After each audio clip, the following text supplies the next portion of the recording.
1,000 watts ng totoong tunog ng FM radio. Totoong pinalakas, totoong pinagtibay ng mga batikang mamamahaya sa paghahatid ng news, Public service, entertainment, music, information at inspiration para sa bawat kapatid, bawat Pilipino. Ito ang 92.3 Radyo 5 True FM. Dito tayo sa totoo.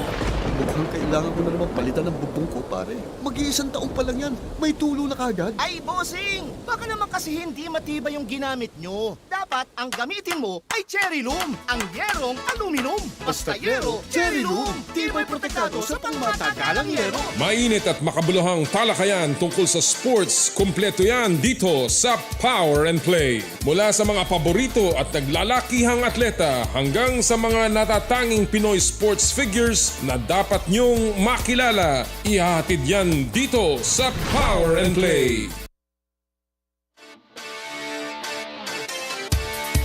Power and Play with Noli Iyala.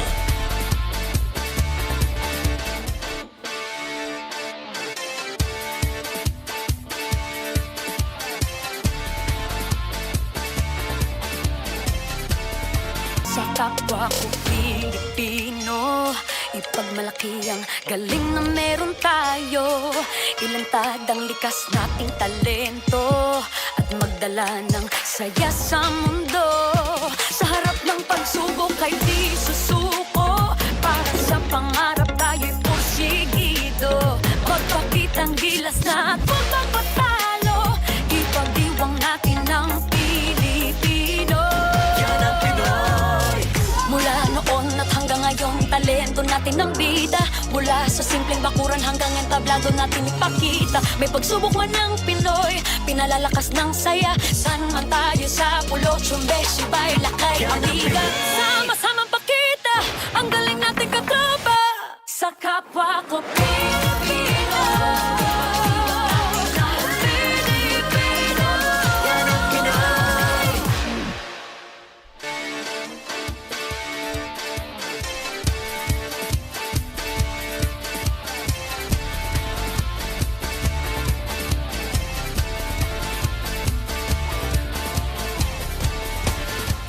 Sa araw ng formal na pagsisimula ng 19th Asian Games, handa na ba ang Team Philippines? Handa na ba kayo? Kami handa na. Di paano? Bango na! Power and Play na!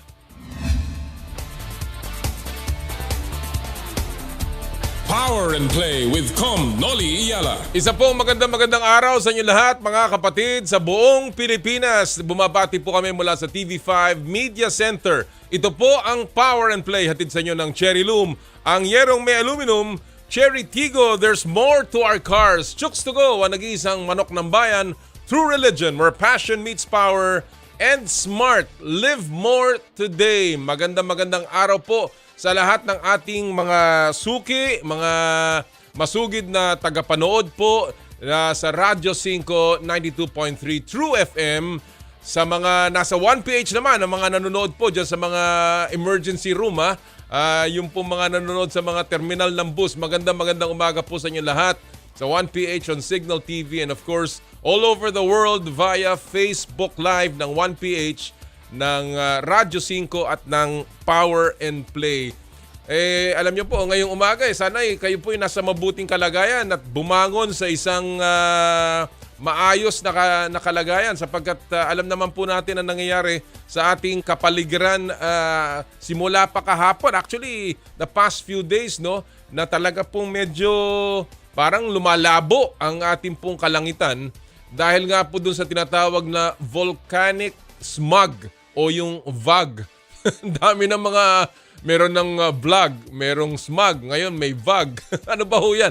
Yan daw hong volcanic smog na yan ay mga maliliit na parte ng volcanic, anong tinatawag din na, parang droplets mula po sa bulkan, lalong-lalo sa bulkang Taal na meron pong kargang sulfuric oxide yata yun, no? Sulfur oxide.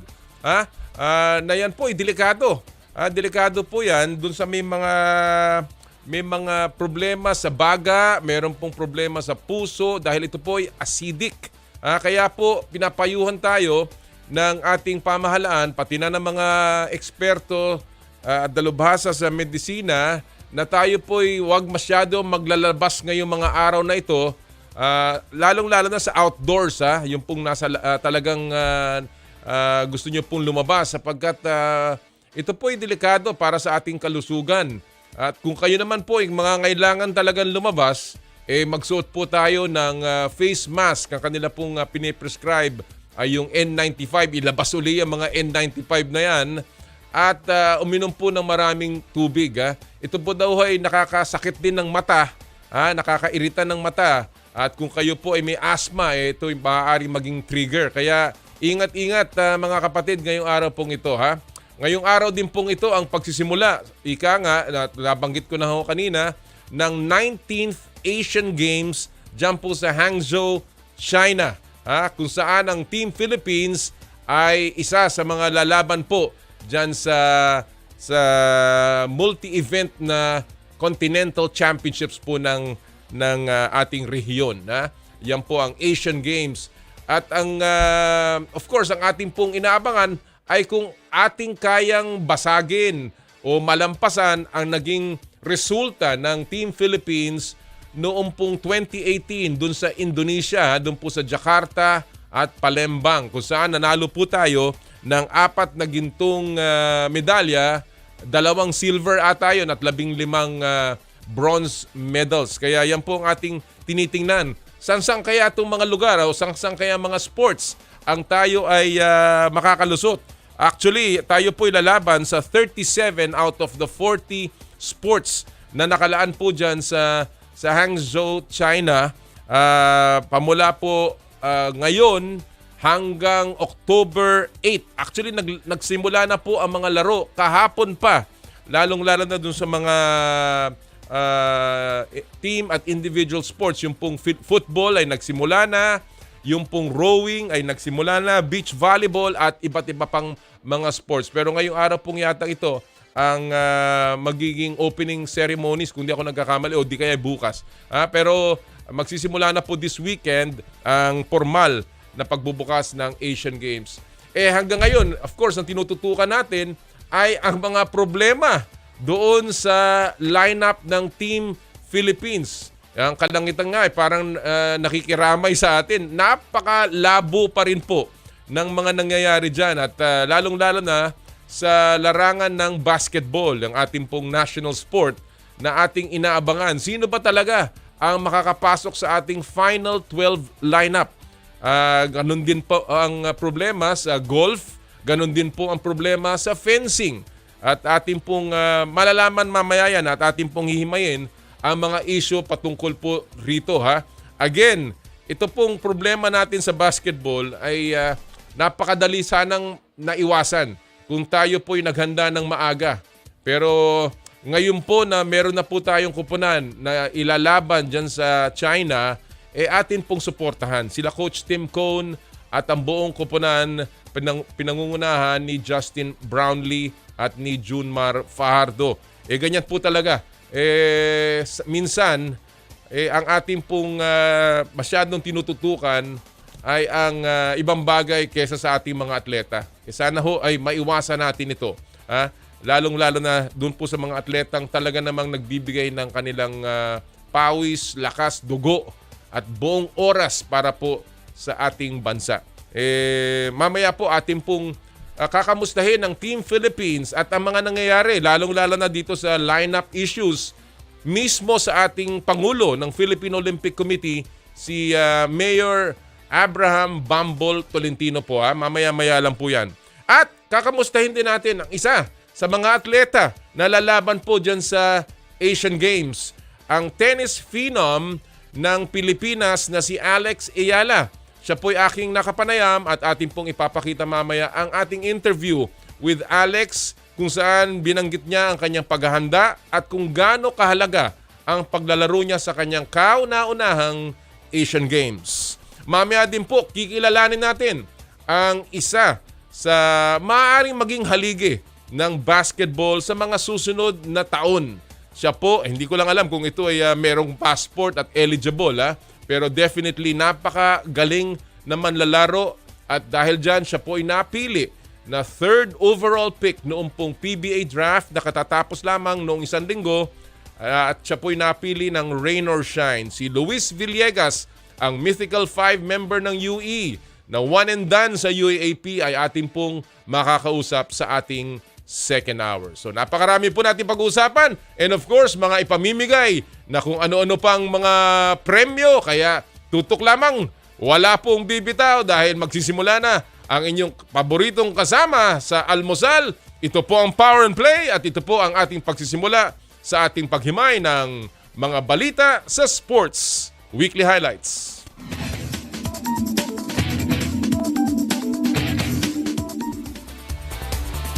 Nagkaroon na naman ng mga pagbabago kagaya na nabanggit ko kanina sa Gilas lineup matapos mapag-alamang hindi pa sure ang status ni na Calvin Abueva, Terence Romeo, Mo Tautua at Jason Perkins. Dahil dyan, nagpasok ng mga bagong players kasama sina CJ Perez, Kevin Alas, Arvin Tolentino, Marshall Lassiter at Chris Ross. Kahapon, nag-tune-up game ang Gilas kontra Changwon LG Sakers ng Korea kung saan nanalo po ang ating koponan 86-81. Nanguna dyan si Justin Brownlee na may 19 na puntos. Mamaya kakamustahin po natin ang status ng appeal para kina Abueva and company kay POC Chief Bambol Tolentino. Sa ibang balita sa Asian Games, pinangalan ng flag bearer ng Pilipinas sina Paul Volter, EJ Obiena at skateboard star Margie Didal para sa opening mamaya. Defending champion si Didal sa Asian Games matapos gawing medal event ang skateboarding noong 2018. Unang ginto naman ang target ni Obiena sa pole vault kung saan siya ngayon ang world number 2 at kasalukuyang may hawak ng Asian record. More Asian Games update. Wagi sa kanilang opener sa quadrennial meet ang Philippine Women's National Football Team o ang Filipinas. Tinalo ng Women's Football Squad ang koponan ng Hong Kong 3-1. Tabla pa ang laban hanggang huling minuto bago makuha ni Queenie Quezada ang pang-abante sa 89th minute. Hindi nagtagal, naka-goal din si Katrina Gillo para masigurado ang panalo. Susunod na mga kalaban ng Pilipinas, ang powerhouse South Korea sa Lunes. Sa PBA, may mga bago na namang aabangang matapos ang Season 48 draft. Number 1 overall para sa Terra Firma Jeep ang big man na si Stephen Holt. Kinuha naman ng Blackwater Bossing sa number 2 pick si Christian David. Habang ang 3rd pick naman si Luis Villegas ang nakuha ng Rain or Shine. Ang kompleto naman sa top 5 ay sina Keith Datu na kinuha ng Rain or Shine, Zave Lozero mula UP Fighting Maroons na nakuha naman ng Northport Batang Pier. Makakasama natin mamaya sa In the Spotlight ang dating UE Red Warrior na si Villegas. Isa pang good news, cancer-free na si L.A. Tenorio. Wow! Good news talaga yan. At sa pagbabalik niya sa basketball, may higher purpose na daw ang general. Gusto raw niya na niyang mas maka-inspire pa ng ibang tao gamit ng basketball. God is good indeed, LA, and we are very happy for you. Congratulations at marami nang matutuwa sa iyong pagbabalik. At yan po ang buod ng mga balita this week sa ating Sports Weekly Highlights. Nakoy, meron pa pong ibang balita na talaga pong bumulaga sa atin ngayong umagang ito.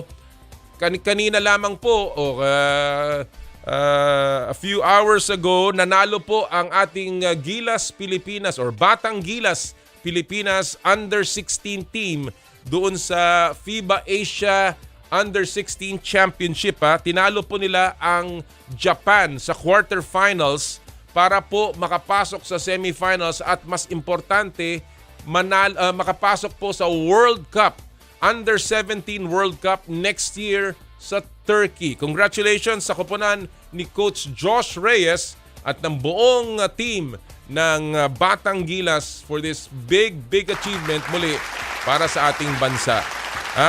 Congratulations sa inyong lahat. Alright, pinag-uusapan po natin ang Asian Games at yan ang ating itatampok ngayong araw pong ito. Yan na rin po ang ating pupulsuhan para sa inyo mga kapatid. Ito po ang ating Pulso ng Bayan, hatid sa inyo ng M2 Tea Drinks with malunggay, okra, and luya. Ito po ang katanungan at kung gusto nyo pong manalo ng M2 Tea Drinks ay pwede po kayong magkomentaryo Kaya bang malampasan ng Team Philippines ngayon sa Hangzhou ang 4 gold medal haul noong huling Asian Games sa Indonesia? Ulitin ko po yan. Kaya ba na malampasan natin ang ating 4 gold medals na nakuha po nung huling Asian Games? Kung gusto nyo pong makilahok at magkaroon ng chance ang manalo ng M2 Tea Drinks, ay mag-post lamang po ng inyong komentaryo sa aming pong Facebook page ng Power and Play at doon po sa aking Twitter account at Noli Iyala. Mamaya po pipili kami ng mga magaganda. Hindi naman kailangan tama, hindi naman kailangan super haba. Basta yung pong medyo catchy na komentaryo po tungkol dyan sa ating pinupulsuhan sa Pulso ng Bayan. Alright, bago tayo magpasok ng ating mga bisita, siyempre po, mamimigay muna tayo ng mga papremyo dito po sa ating programa. Unahin na po natin of course ang Joyride Super App Top Up Promo sa Power and Play. Again, napakadali po para manalo ng 1,000 pesos e-wallet credits mula po sa Joyride. Para po sa inyong MC taxi, sa inyo pong Joyride car, yung 4 wheels namin, Joyride car. Pwede na rin pong mag-book ng Joyride taxi sa pamamagitan po ng app at very soon meron po kami ilalabas na magandang isa pang serbisyo. I-download lamang ang latest version ng Joyride Super App, kuhanan ng screenshot kasama ng inyong pangalan at ipadala ang screenshot sa Power and Play FB page via PM. Isama nyo po ang inyong buong pangalan at registered mobile number on your Joyride account at kami po pipili ng 5 lucky winners na mananalo ng JR Pay wallet credits na 1,000 pesos po yan. Ang buong linggo na yan, pwede nyo magamit para sa inyong pong MC taxi at pagdi-deliver. Alright, dagdagan pa natin Maliban po sa top up promo, meron pa tayong Joyride Limited Edition Aqua Flask na pinamimigay po dito sa Power and Play. Napakaganda po niyang Aqua Flask. Lalong-lalo na ngayon na makulimlim ang panahon. Pag kayo po'y kailangan uminom, yan po ang inyong gamitin. Napakadali lamang, i-download ang Super App, mag-book po kayo ng aming MC Taxi or Joyride Car. At kuhanan po, gumawa po kayo ng creative shot, either selfie, groupie, ano ba bang ginagawa dyan? Kasama noong driver, noong motorsiklo, noong MC Taxi or noong kotse. At ipadala po yung litratong yan sa Power and Play na Facebook page via PM. Isama nyo po yung hashtag of the week para po kayo mabilang sa mga pwedeng mapiling manalo ng limited edition Aqua Flask. At ito ang ating pong hashtag of the week. Ito po hashtag Joyride Kasundo Mo Araw-Araw. Ulitin ko po yan hashtag Joyride Kasundo Mo Araw-Araw. Again, we will announce the winners via the Facebook page ng Power and Play at ng Joyride at next week po dito sa ating show. Mamaya i-announce po natin yung nanalo last week. Alright, we are ready to go. At this point, gusto ko na pong ipasok ang ating mga bisita sa ating Fast Take.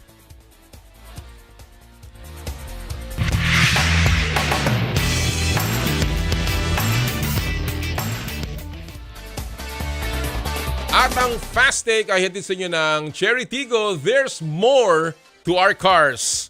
At ngayong araw pong ito, dalawang, hindi po, pareho lang ang pangalan pero hindi po sila kambal.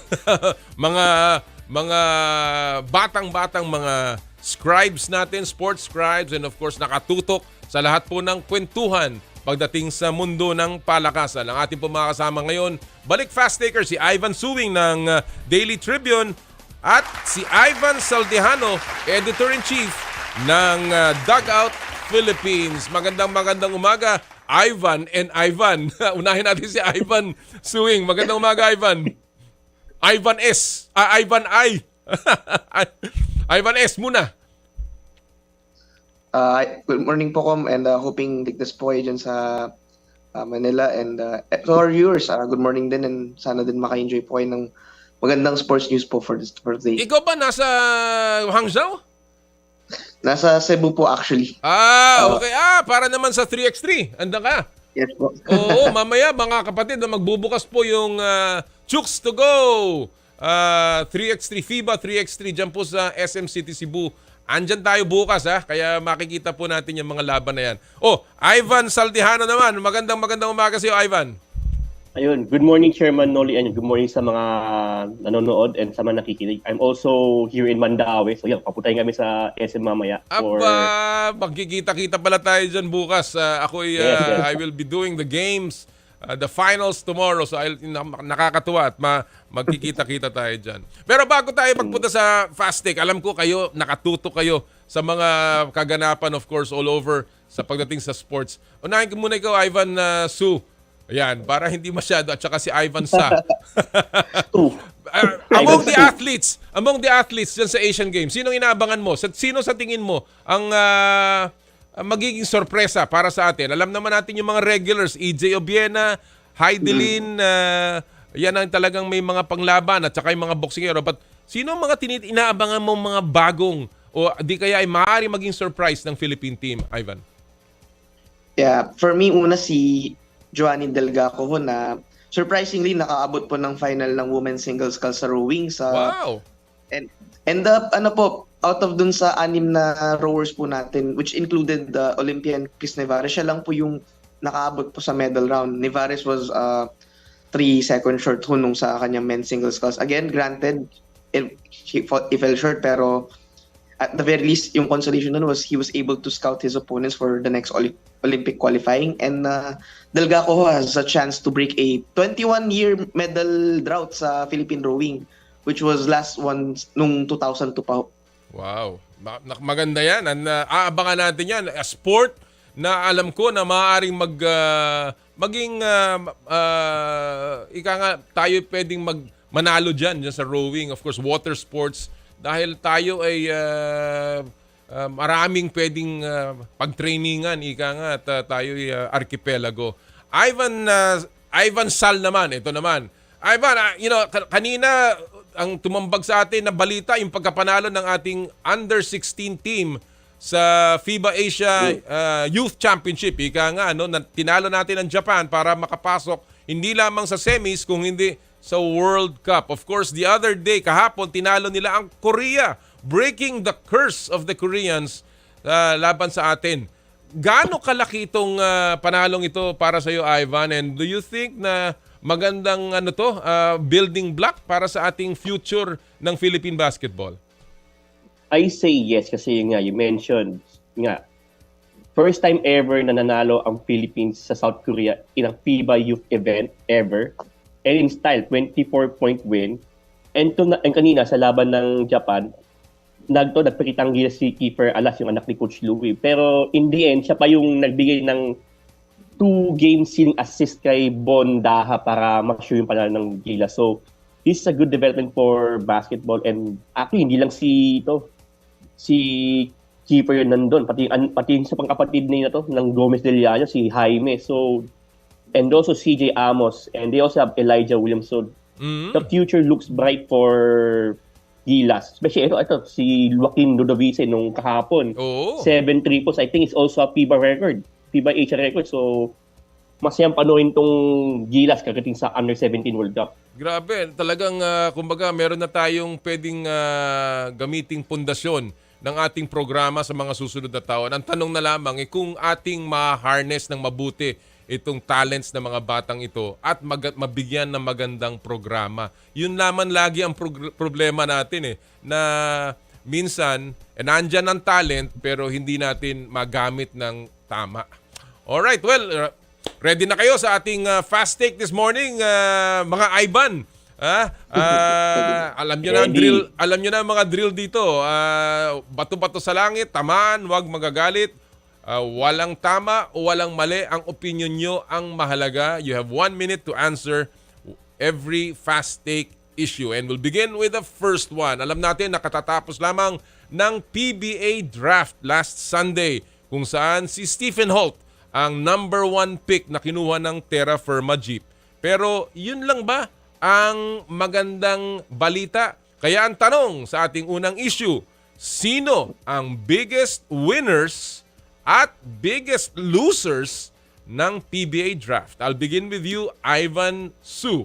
1 minute, go! For me, yung biggest winners po nung nakarang PBA draft is Rain or Shine actually. Nakuha na si Luis Villegas and Keith Datu at the first round of the pick. So they really utilize yung draft picks, yung drafting rights nila nung time na yun and made sure na meron silang replacements from the likes of Bo Belga to make sure na yung young core nila is something that should be looking forward for years to come. Lalo na nakakuha na sila ng experience internationally sa William Jones Cup. While they might have not won a lot of games there, pagbalik naman dito pagbalik naman po nila sa PBA, it's assured naman ho na magiging malakas sila. For me, yung losers naman ho nung draft is yung malaking teams, TNT, SMB, Nebra. Walang masyadong kinuha nung first round, and unless they have something planned, medyo it's puzzling for the fans kung bakit hindi sila nakakuha agad from their picks. Maganda yung sinabi mong yun, unless they have something planned. Parang may alam ka na na mangyayari na naman. Hindi, albiro lang. Alam naman natin na yan ang laging haka-haka na maaaring masungkit yung mga ibang player na nakuha sa draft ng mga malalaking team. Alright, Ivan Sal, same question. Sinong biggest winners at losers sa nakaraang PBA draft? 1 minute, Ivan. Go!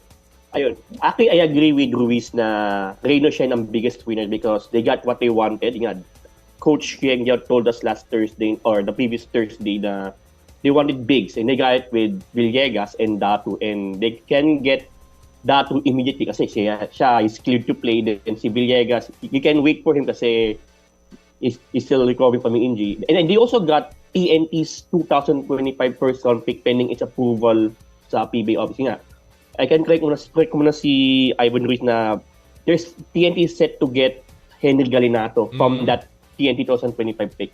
And ang biggest loser ko actually hindi teams players. Franyu and Richie Rivero kasi they were projected first round picks pero si Richie ng second round. Si Franyu bumagsak pa ng fourth round. So correct. Nang hinayang talaga ako na why did they fall down that deep sa PBA draft? Well, very interesting yung mga sinabi mong yan dahil yan ang mga projected. In fact, last week na nag-uusap kami dito, isa sa mga pangalan yan lumabas na yan, sila Fran and of course si Richie. But clearly, ang Rain or Shine, ang talagang maganda ang haul na nakuha.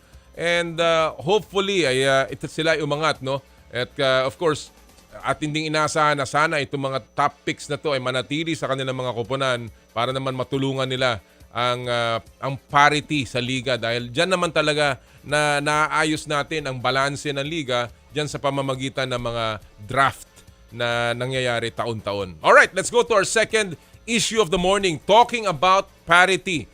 And of course, talking about Coach Yeng Giao na last week after the draft nagbitaw ng mga salitang parang pakutya na parang warning na baka nga may mangyari na namang hocus-pocus. Ito po ang tanong. Paano maiiwasan na mapunta lang sa big companies ang mga top players ng draft katulad ng sinasabi ni Coach Yeng Giao? 1 minute, Ivan Sal. Ikaw muna.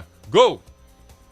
Ayun, for me ito, ang nilagay ko dito, strict implementation of salary cap kasi nga, I'm hearing yung mga big teams they can offer more than the 420k.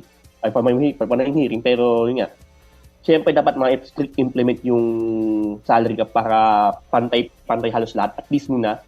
And of course, ito, napaka-importanting topic, expansion. Like I mentioned, sa draft pa lang, di ba? Yung mga malaking pangalan, bumagsak pa ng fourth round. They could have been, kung mas maraming teams, they could have easily been at least in the second round or maybe in the first round. Yeah. So, I say it's time for the PBA to add more teams. I think Com really mentioned before na parang may dalawang nagustong sumali pero I don't know what happened. So, but he said it's open for expansion. So, let's see what happens there. All right. Well, magandang punto 'yan. Expansion of course, alam natin pag nagkakaroon ng expansion, nagkakaroon din ng pagdi-distribute re-redistribution ng talent. Ang tanong lamang dyan kung kaya makipagsabayan ng mga expansion teams. Dahil kagaya na nakita natin in the last expansion hanggang ngayon, wala pang nakukuhang pag-angat itong mga nag-expand noong panahon na 2014.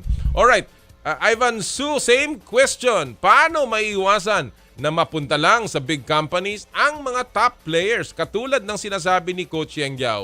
1 minute, Ivan. Go!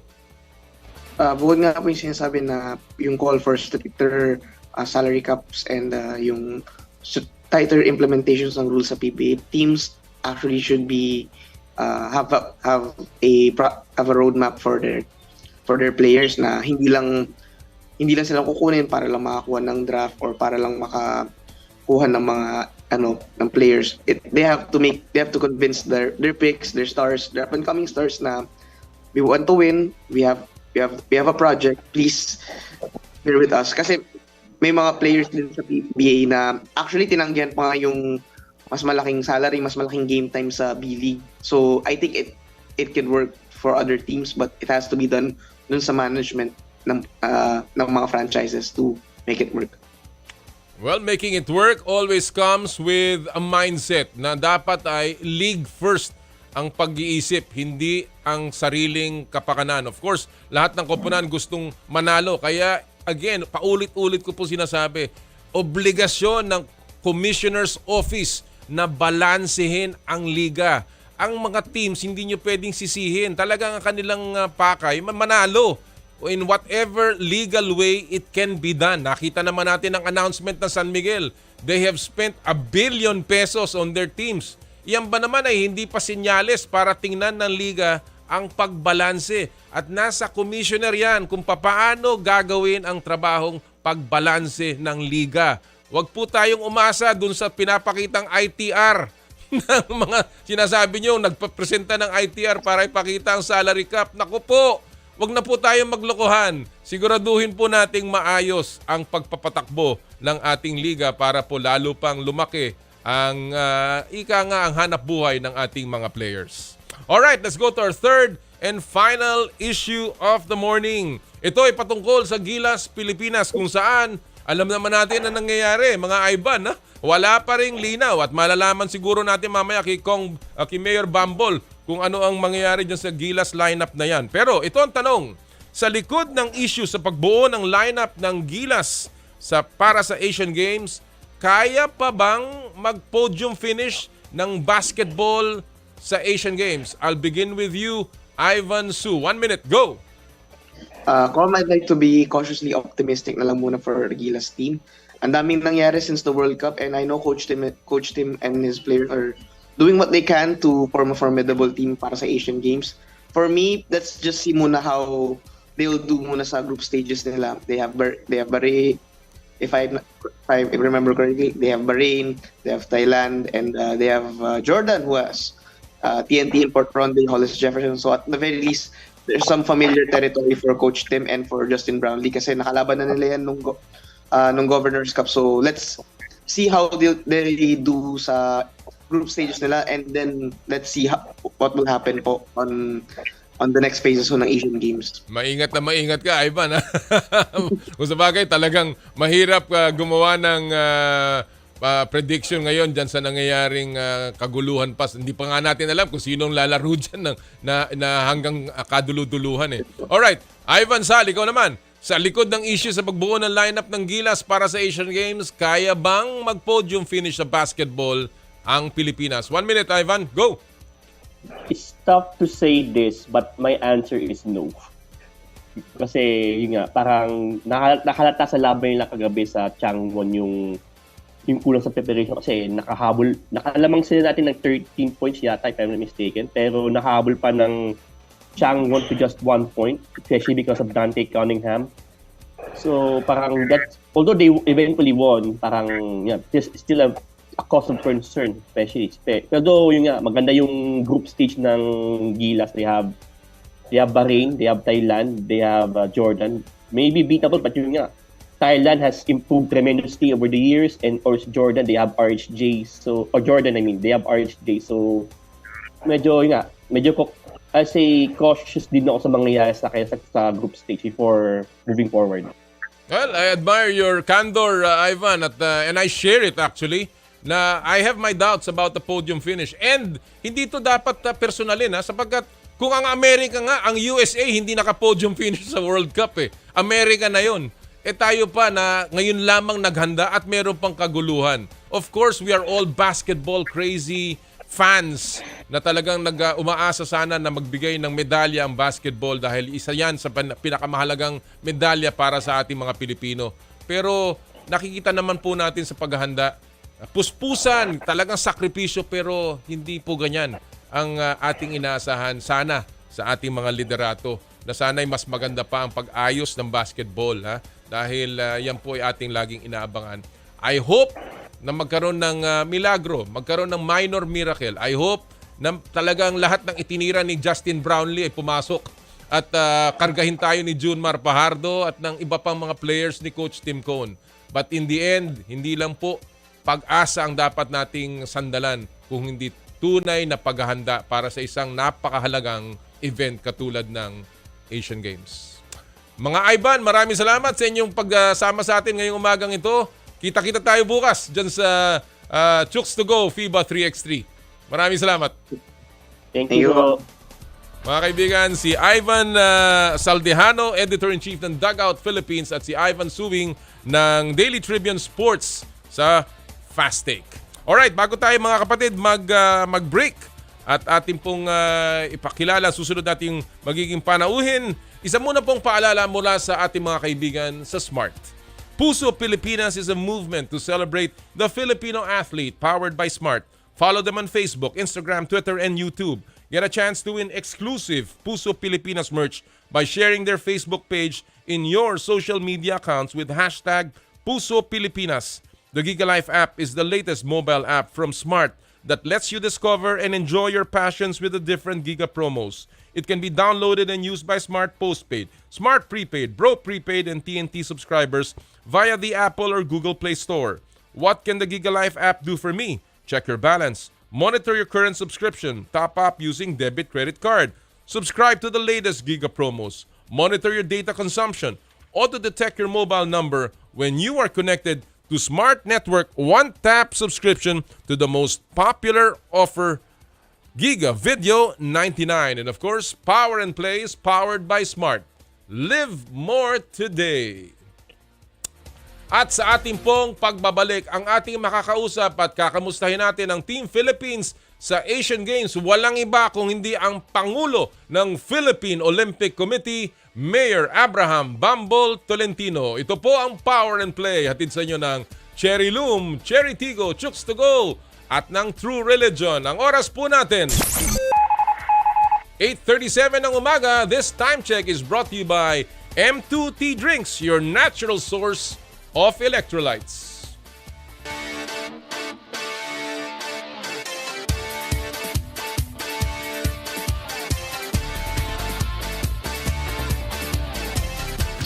I dare to dream big. To be a voice of my generation. To inspire resilience in the face of roadblocks. And in sharing my stories, I let others share in my passion.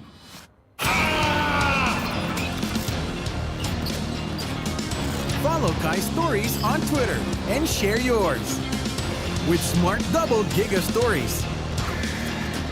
Share 2 times the passion with 2 gigabytes for Twitter and more. Guaranteed every day, plus data for all sites. Simple, smart ako.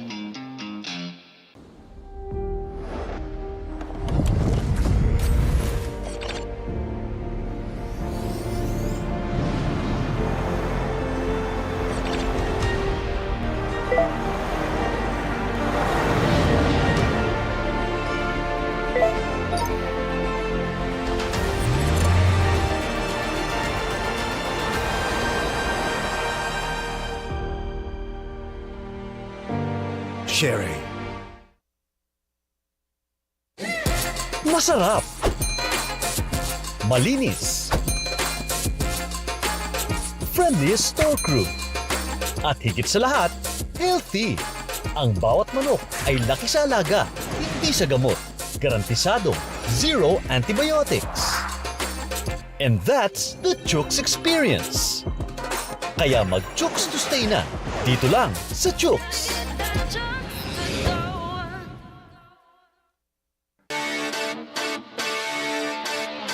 Power and Play with Noli Iyala.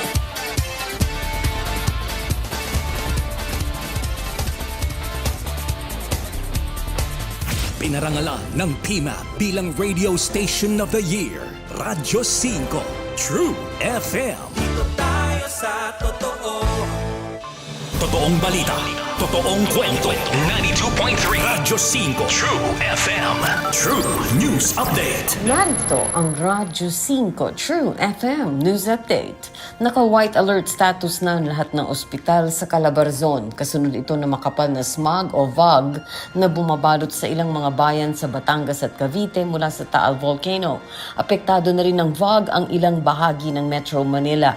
Ang alert white ay ang kahandaan ng mga ospital at pasilidad sa pagtugon sa emergency situation. Dahil dito, on call for immediate mobilization ang medical personnel.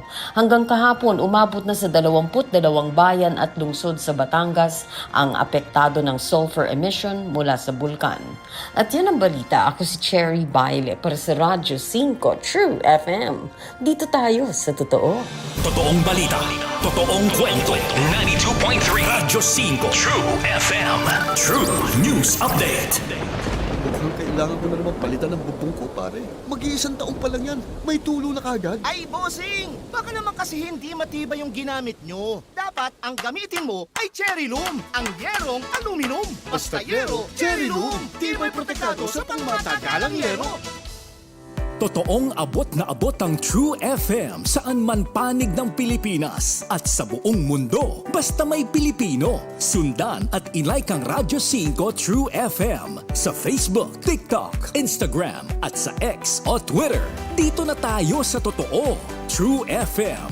Tunay na kapatid. Maaasahan sa radyo at online. Mukhang kailangan ko na naman palitan ng bubong ko, pare. Mag-iisang taon pa lang yan. May tulo na kagad. Ay, bossing! Baka naman kasi hindi matibay yung ginamit nyo. Dapat ang gamitin mo ay Cherry Loom, ang yerong aluminum. Basta yero, Cherry Loom. Tibay protektado sa pangmatagalang yero. Sasagutin na ang inyong mga tanong ukol sa serbisyo ng mga ahensya ng gobyerno, trabaho, negosyo at kalusugan. Itutulay ni Cheryl Cosing ang tulong na kailangan mo. Sagot kita! Sagot kita! Sa 92.3 Radyo 5 True FM. True FM. Dito tayo sa totoo. Simulcast sa Radyo 5 FB page. Mukhang kailangan ko na naman palitan ng bubong ko, pare. Mag-iisang taon pa lang yan. May tulo na kagad. Ay, bossing! Baka naman kasi hindi matibay yung ginamit nyo. Dapat ang gamitin mo ay Cherry Loom, ang yerong aluminum. Basta yero, Cherry Loom. Tibay protektado sa pangmatagalang yero. Power and Play with Noli Iyala.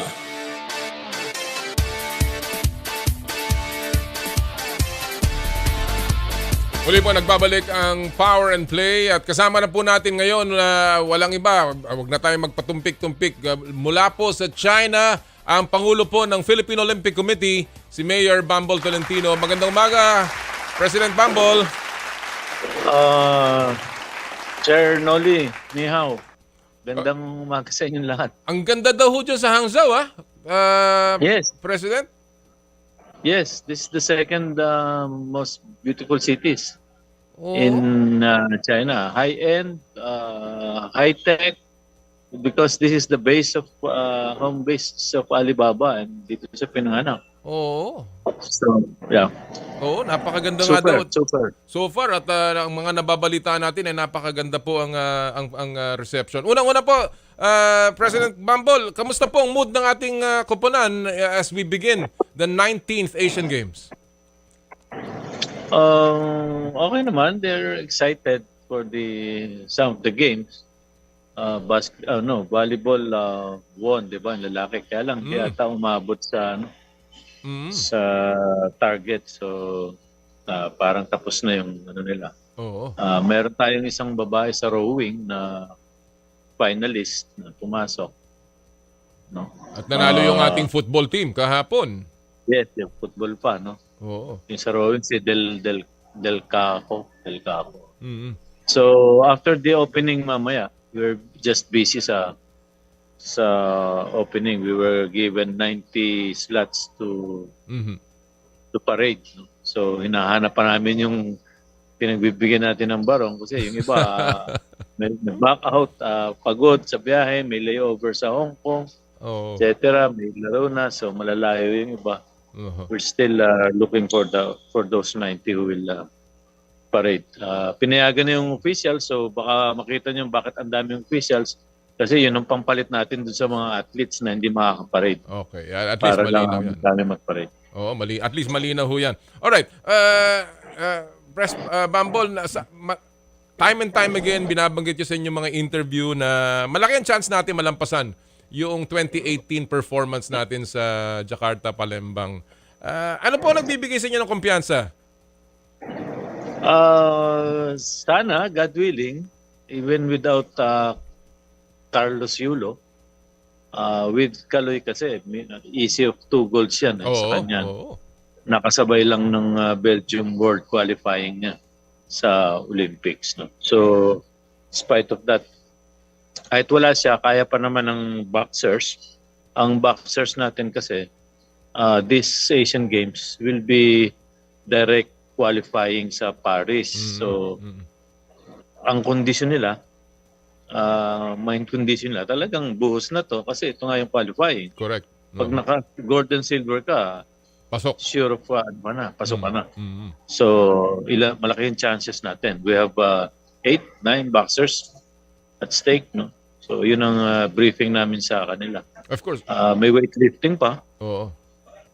May weightlifting pa na nasa baba ni Heidi Lin. And sure of gold. God willing, sure of gold si EJ. Di ba? So, siya number 1 sa Asia. And number 2 in the world. Di ba? Sino pa? Mga surprises natin, e-games, martial arts. Swimming. Swimming. Oo. Kaya even your kamag-anak, tennis. Si Alex, oo.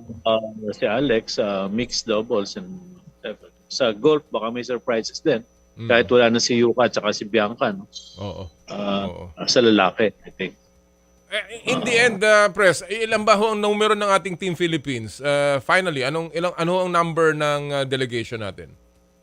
Yung pa rin, 390 plus. Nabawasan lang ng mga na-injured nung training.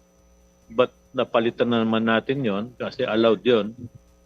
Basta nasa long list ang ipapalit mo.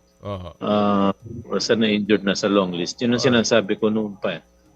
Long list is very important. Well, pag-usapan natin yung long list na yan dahil yan po ang inaantabayanan at inaabangan na napakarami nating mga lokong-loko sa basketball.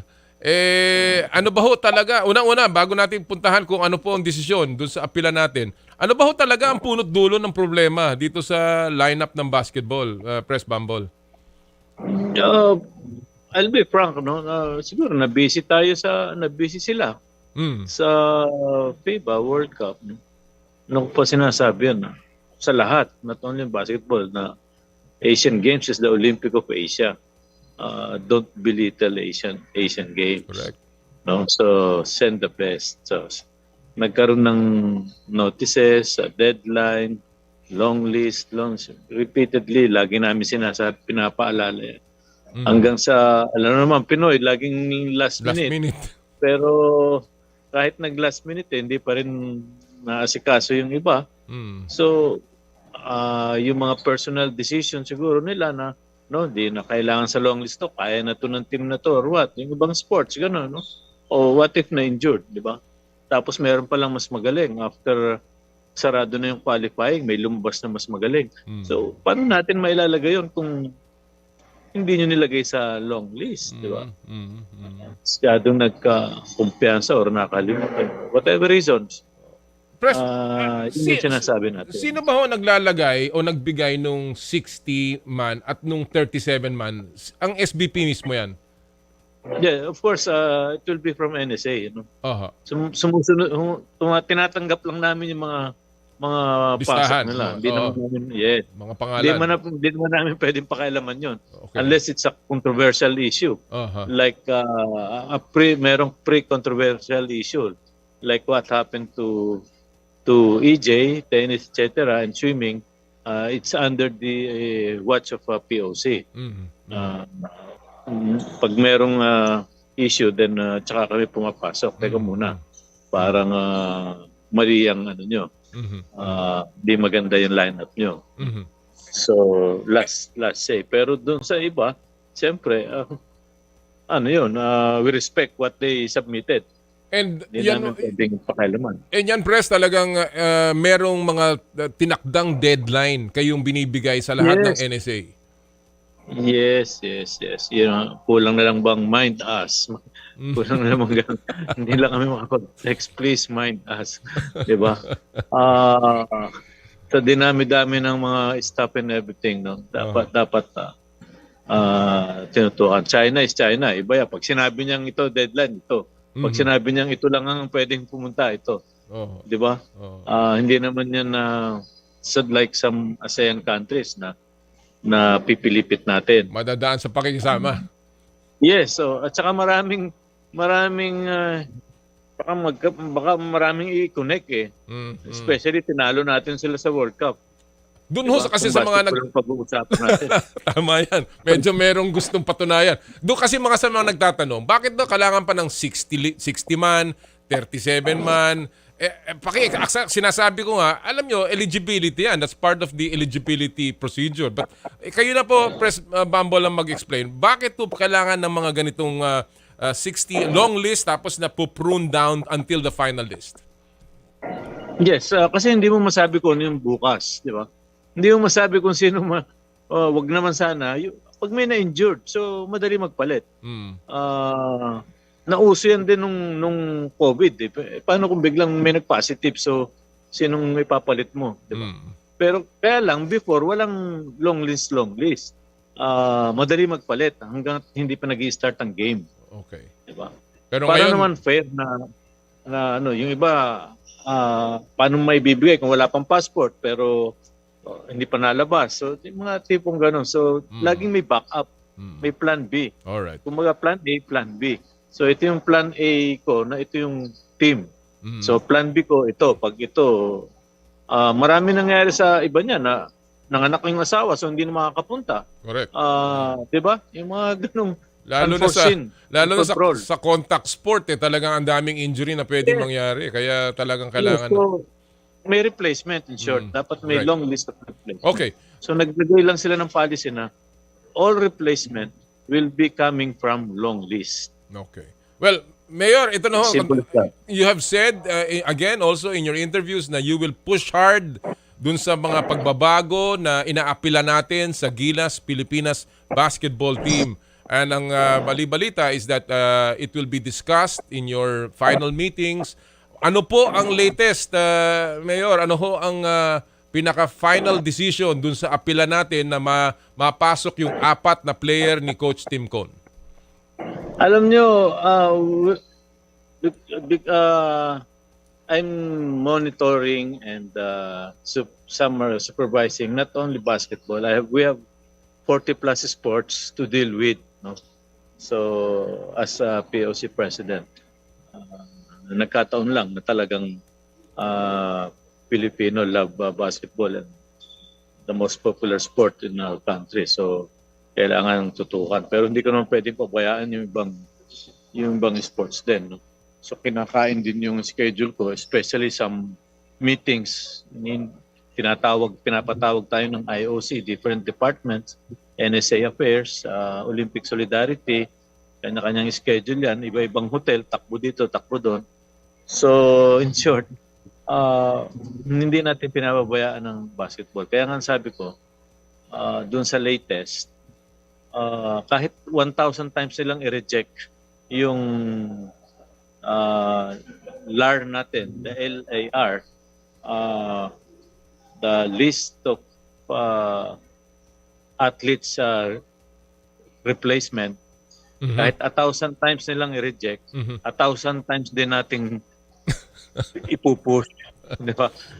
Wala akong pake kung i-reject nila ng i-reject. Hanggat hindi pa nag-i-start ang laro. official na laro. So, kung yung team natin will be leaving today or tomorrow, tomorrow ata o today. Parang bukas yata ho. Yeah, bukas. I don't mind kung hindi pa kasama yung 4, no? Kung hindi pa kasama yung 4. Medyo meron lang konting supply sa approach na dapat pala nag-apply na lang ng tourist to Beijing or to Shanghai. It's a 1-hour train to speed train to Hangzhou. O pumunta muna ng Xiamen as tourist. Eh kaso nasa record na yung application nila sa athletes, no? Kaya hindi maka I mean, it's easy to be here kung nandito na. No? Around China, no? Or nanunood na lang. Di ba? Meaning, hindi pa rin ako nawawala ng pag-asa hanggat di pa nag-start. Pero officially, Mayor, right now, talagang dinecline na yung appeal natin. Yeah, kaya nga sabi ko, kahit 1,000 times nilang i-decline, 1,000 times pa rin ako nga appeal. Talagang pambihira din ang fighting spirit mo, ha, Mayor, ha? Pambihira. Di ba? Ganun lang, no? Kaya lang, hindi ko pwedeng dun lahat yung attention ko kasi I'm dealing with the 40 plus sports din, no? Yung gymnastics and golf and what else? Wala na, talagang... Wala na rin yun. Yung fencing, Mayor. Wala na rin yun. Hindi na pinag-uusapan yun. Okay. I mean, kung talagang final na yung rejection doon, ayoko na munang ilaban for the love of basketball. Para isa-isa lang ang laban muna, isa-isa muna. Yes, baka biglang ano pa sa atin yun eh. Ano ba talaga gusto nyong i-appeal? Nandiyan na yan eh. Baka sabihin, ang gulo-gulo nyo mga Pilipino, ang dami nyong gustong palitan. Sabihin, ba't ba ay sumunod sa sa playbook? No? Okay. Simple as that. Mayor, alam natin, kasi marami na frustrate dito sa sitwasyon na to. Could this have been avoided? Pwede kaya, anong dapat gawin sa mga susunod na araw, sa mga susunod na mga laban natin sa continental tournaments, anong dapat gawin ng mga NSA? Yes. Una, i-check agad, i-check agad kung, depende sa organizer, will there be a long list?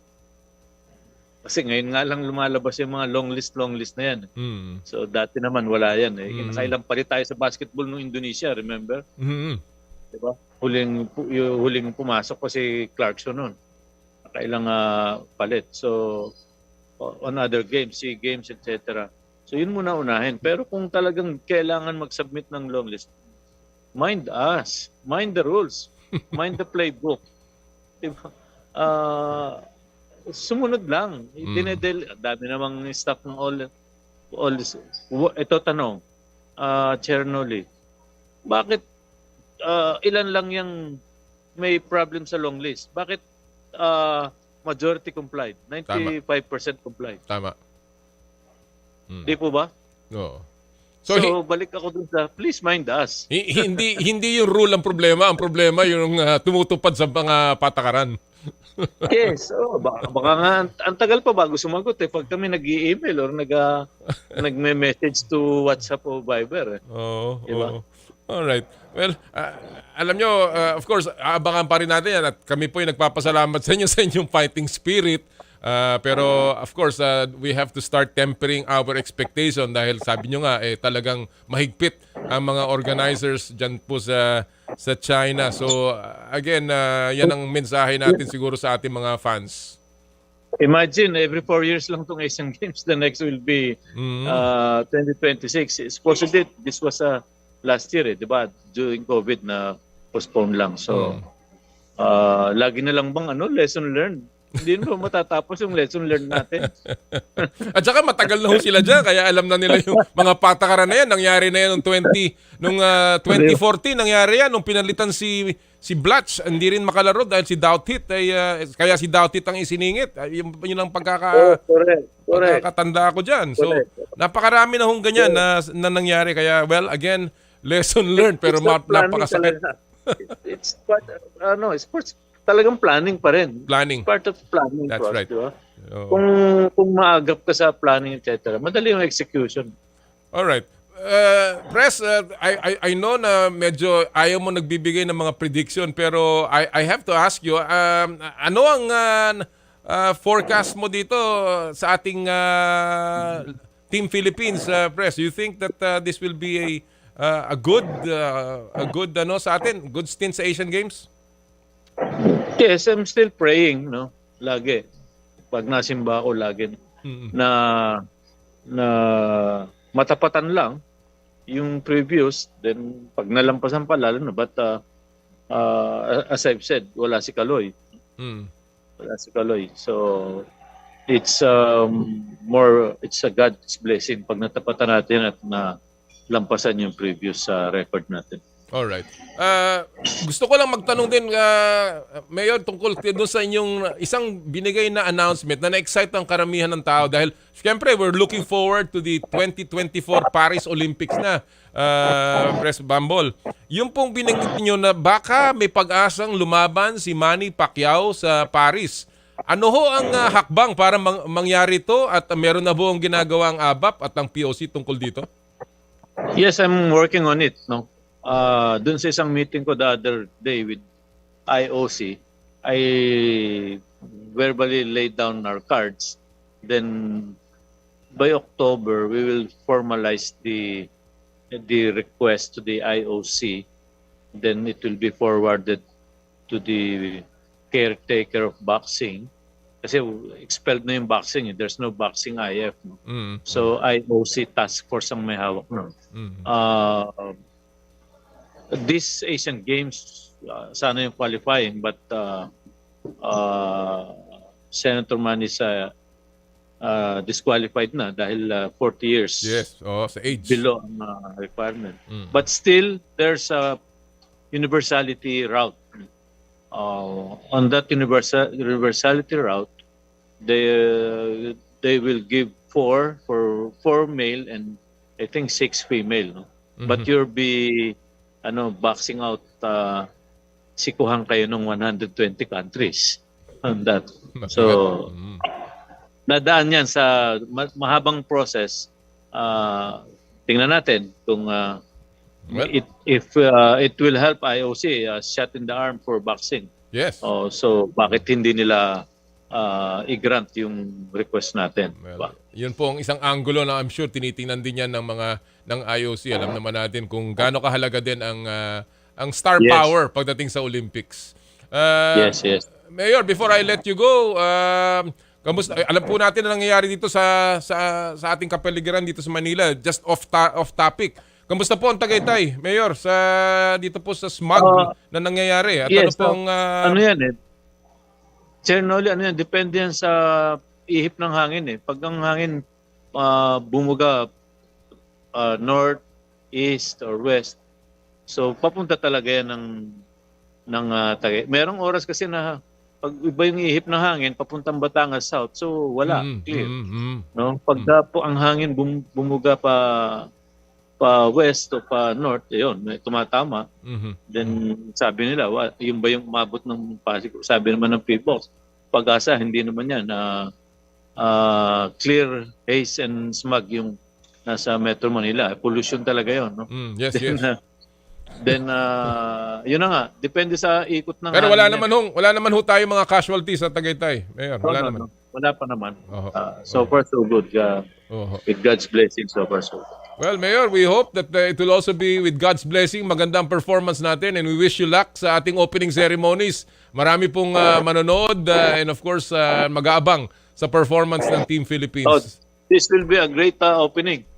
I'm sure it will be. Dahil matagal pinagandaan ito ng mga organizing committee. Mayor, congratulations sa iyo. Bintana namin yung practice nila, yung mga laser lights effects. Wow. Papalabas ba sa Pilipinas to, Mayor? Papalabas ba dito? Meron ba tayong coveror? It will be, yes, meron. Okay. It will be viewed by Okay, good. Can be viewed by the Philippines. Mayor, maraming po salamat sa inyo and good luck. Ingat po kayo dyan. Salamat, Chair Noli, at magandang umaga po sa inyong lahat. Mga kaibigan, ang presidente ng Philippine Olympic Committee na talaga namang busy sa paghahanda po dyan sa Asian Games. Walang iba kundi si Mayor Abraham Bambol Tolentino. Again, ngayon po ang update tungkol sa Gilas, Pilipinas. Mukha pong talagang dinecline na yan. Pero sabi nga ni Mayor Bambol, hanggang hindi naglalaro, patuloy po nilang iapila yung pong ating mga players na makapasok, yung 4 po na gusto ni Coach Tim Cone. Sana nga maggawa ng paraan, pero again, sana po ay ating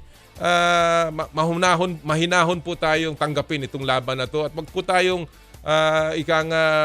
masyadong umasa, pero magdasal po tayo na maging maganda pa rin ang paglalaro ng ating kupunan sa basketball at ng lahat ng atletang Pilipino na lalaban sa 19th Asian Games. Alright, we'll take a quick break. Pero bago po yan, silipin muna natin ang mga viral videos at mga pop culture sa mundo ng palakasan sa Stop and Pop.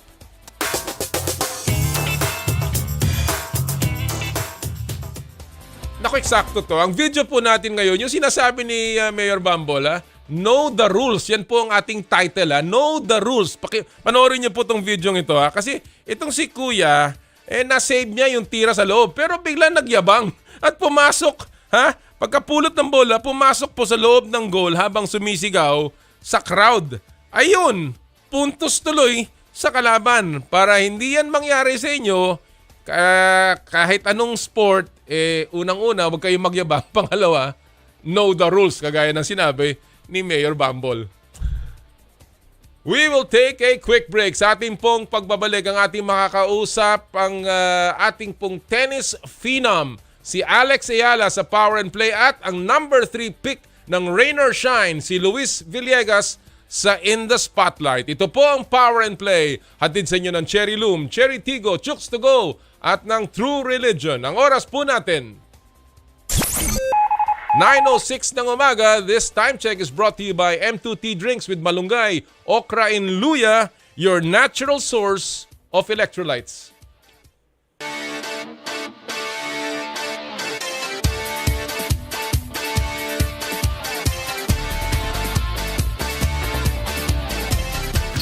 I dare to dream big.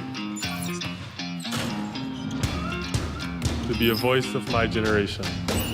To inspire resilience in the face of roadblocks. And in sharing my stories, I let others share in my passion.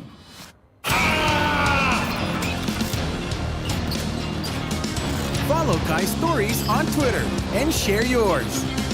With Smart Double Giga Stories. Share 2 times the passion with 2 gigabytes for Twitter and more. Guaranteed every day. Plus data for all sites. Simple, smart ako.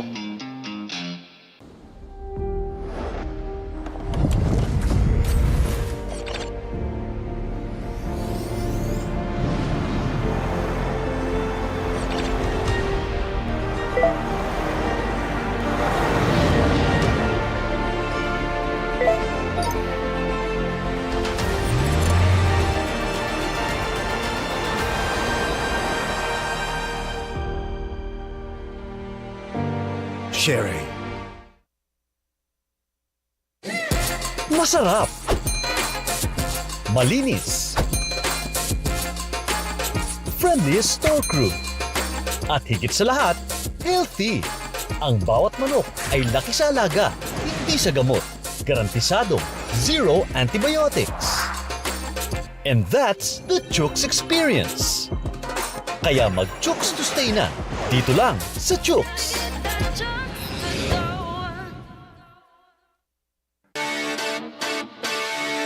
Power and Play with Noli Iyala.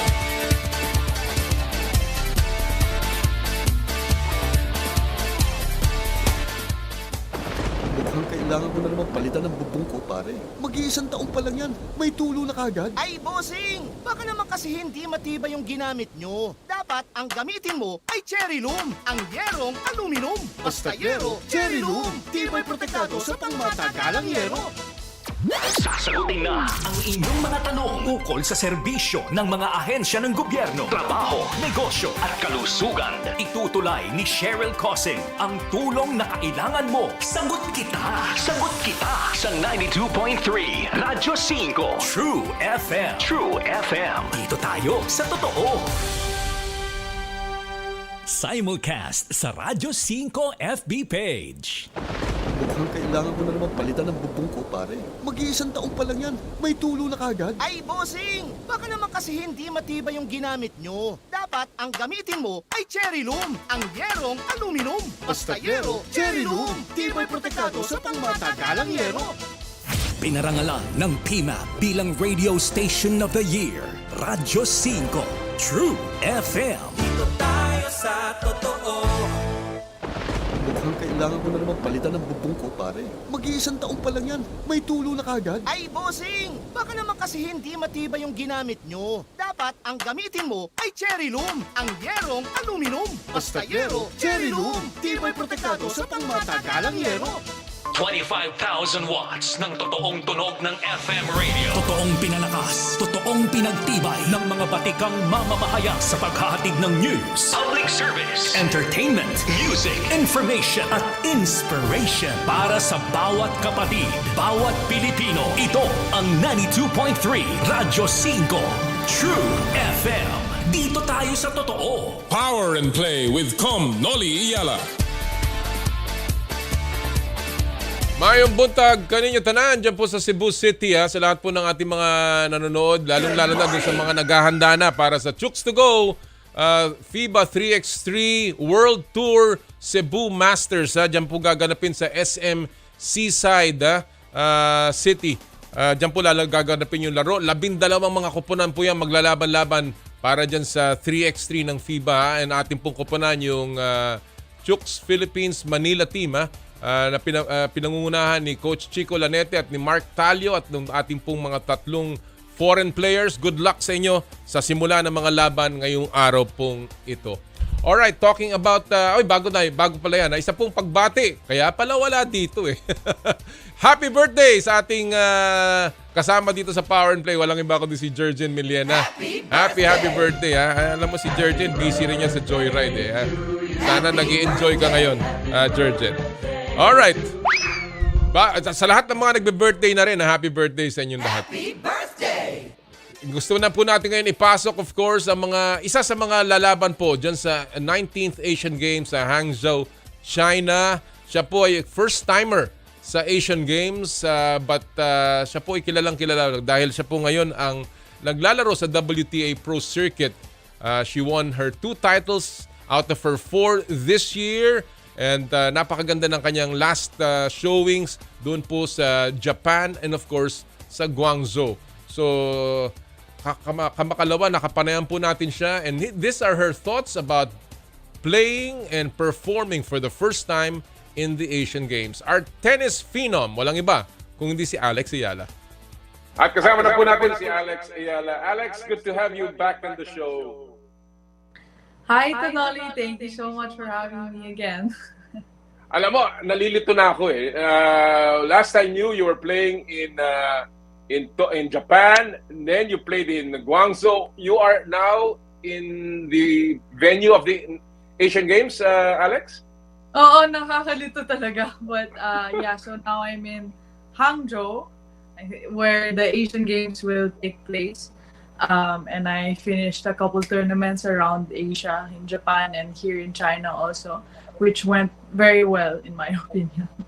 Oh, actually, I want to begin with that, because months ago, you were quoted as saying that you'll probably skip the qualification for the U.S. Open, so you could actually concentrate on your preparations for the Asian Games.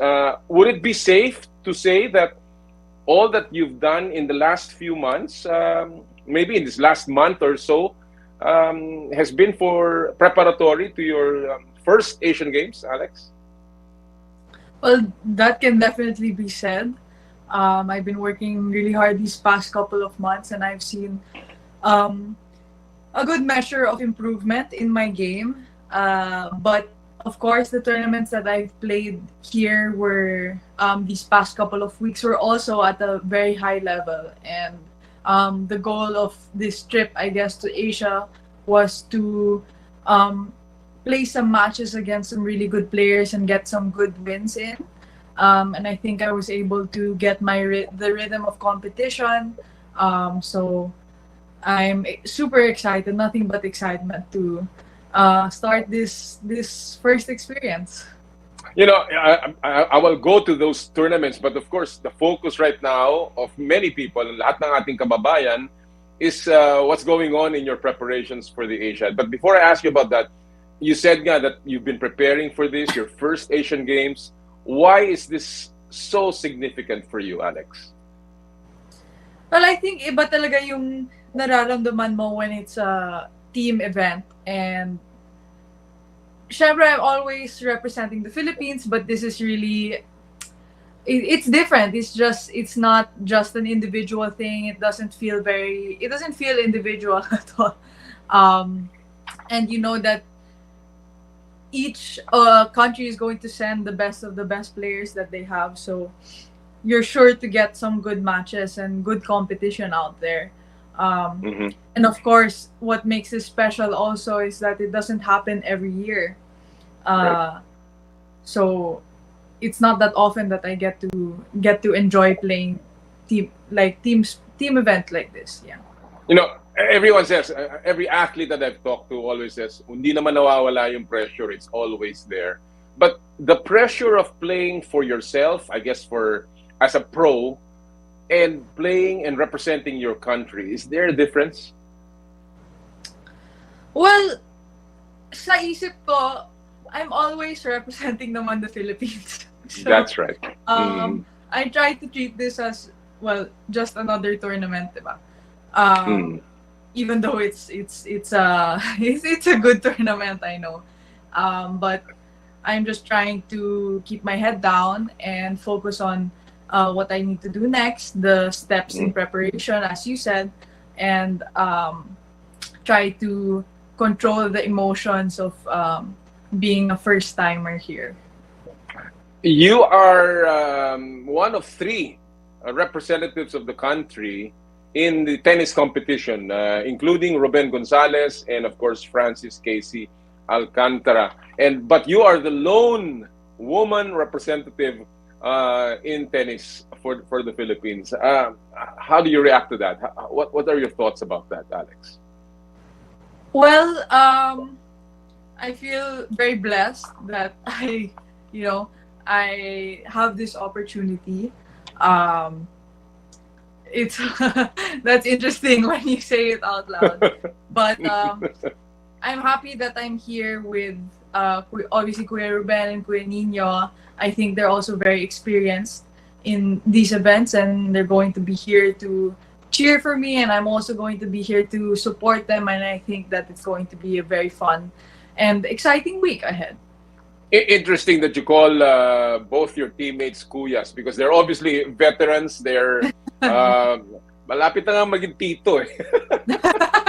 Buti hindi mo tinawag na tito eh. But okay, having said that, have you gotten any tips from, especially si Alcantara? No, he's played in a lot of international competitions for the Philippines, and of course, Ruben Gonzalez will be your partner in the mixed doubles. Have you gotten any tips from them, or even just mind conditioning to prepare you for the Asian Games?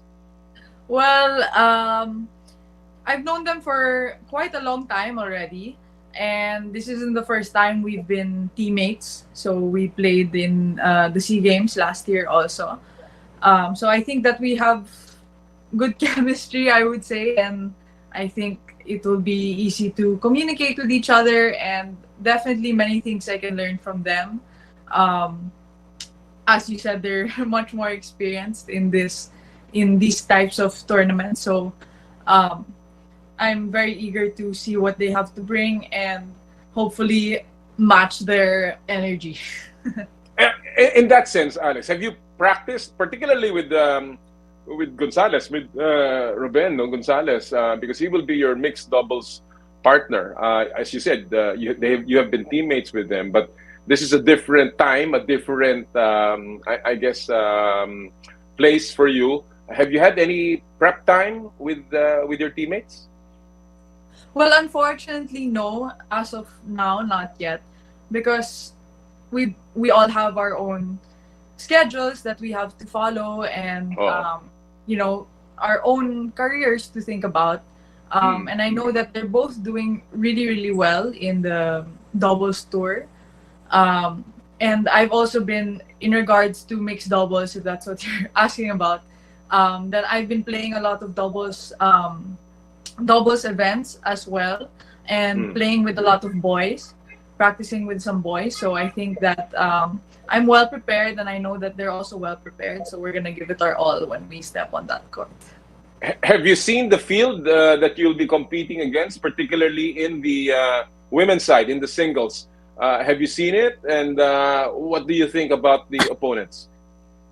Well, yes, I have a general idea of who's going to be here.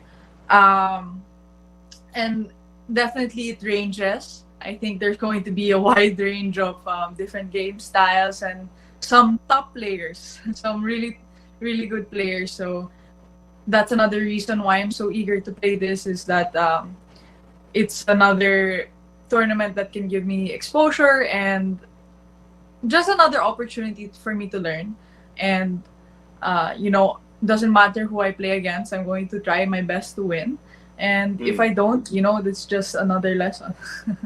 I know that China has had very good players, and of course they are the hosts. Karamihan ng nasa field, I understand, are of course older than you. As usual, sanay ka na. But but when you look at that, you know, the opponents, the field, and of course the experience that you will be facing, how do you measure yourself against this competition? Are you at all parang daunted by the opponents? I wouldn't say daunted. If anything, I'm eager and I'm fired up to play these big players, right? And I know that I have what it takes in me, and most of them are going to be more experienced than me, and so I'm coming into this thinking I'm kind of the underdog or whatever. So I have nothing to lose, everything to gain, and I think the important thing for me is to do what I practiced for, like play in a way that I've been practicing and wanting to do for so long. And I think that my level of tennis these past couple of weeks have been a reflection of all the hard work that I've been doing. So I'm super excited, super eager to take on these bigger players. And I guess super confident as well. And you know, you're entering the Asian Games with your career high world ranking at 191, which was just released a couple of days ago. And obviously, you know, this is a big boost not only to your confidence, I guess, but to your pro career. What does this mean to you? You know, getting this kind of world ranking right now, Alex, as you enter the Asian Games. Well, it was this breaking top 200 was a huge, I would say, milestone for me and for my career. I think I've been stuck in the 200s to 250s, that zone, for a while, and I realized how big of a step and how much work it took to just fix those fine details and pass that step. And I believe that in the past few months I was able to do that, and it just makes me appreciate the people who've done it before me and the work that it takes to go every step, to just go down 10 spots and then 10 more spots and then 10 more spots, and having to defend points every time. And it's a process of getting to know the sport, and you know, also part of transitioning into a real professional. And when I think about it, in the whole world there's like 200 women, and I like like tennis players In and the world, yeah. I'm in the top 200 best women tennis players in the world, and I'm super proud of that. And I cannot say that it just came with ease. Um, so I have my team to thank, and my parents and my family to thank, and of course the supporters. Um, but I don't want it to stop there, and I know that it can slip away at any moment. So the most important thing for me right now is to keep my feet on the ground. And going into Asian Games, I know that there's going to be a lot of even stronger opponents. So I need to just keep the focus and head on. Well, you talk about your pro career. Obviously this year has been very, very successful for you. 2 titles as a pro. You have qualified in the main draws of the last 2 tournaments that you've played in, and you've done so well against top-notch opposition. Let me ask you first. You said that transitioning into full-time as a pro. How has that been for you, Alex? It's been great. It's of course a lot of day-to-day work, a lot of training, a lot of mental. It takes a lot of mental strength, but in the end, this is what I love to do, and this is what I've worked my whole life to be doing. So I couldn't be happier to be in this position and to have the opportunity to chase my dreams and to be able to do what I love. What was the hardest part from that being a junior player to a full-time women's player in the pro level? What has been the most difficult part of that?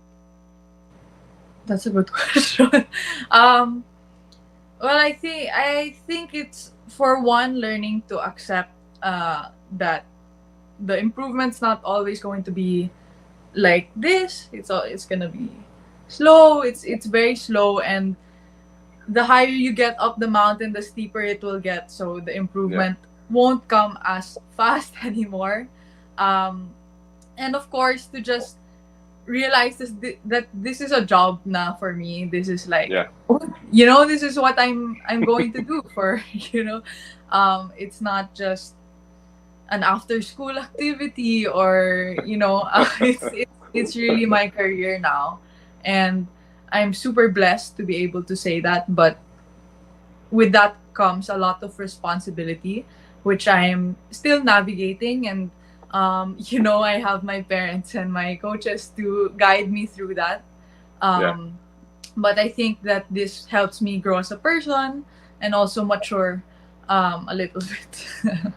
Well, obviously the maturity is coming faster than most women or girls at your age. And, I guess it's not by choice, but force of circumstances, because you really have to keep up with all of the other more experienced players. But when you look at yourself, and if you have a self-assessment, Alex, what has been, I guess, your biggest improvement in your skill level that has made it a very successful year for you?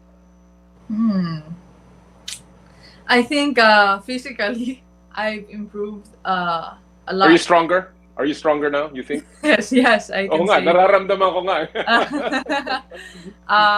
No, this has been a focus for me for a while now, and I think with all the time being added up, I've been seeing the results of it on the court, and I couldn't be happier. It's a very, slow process, but it's worth it.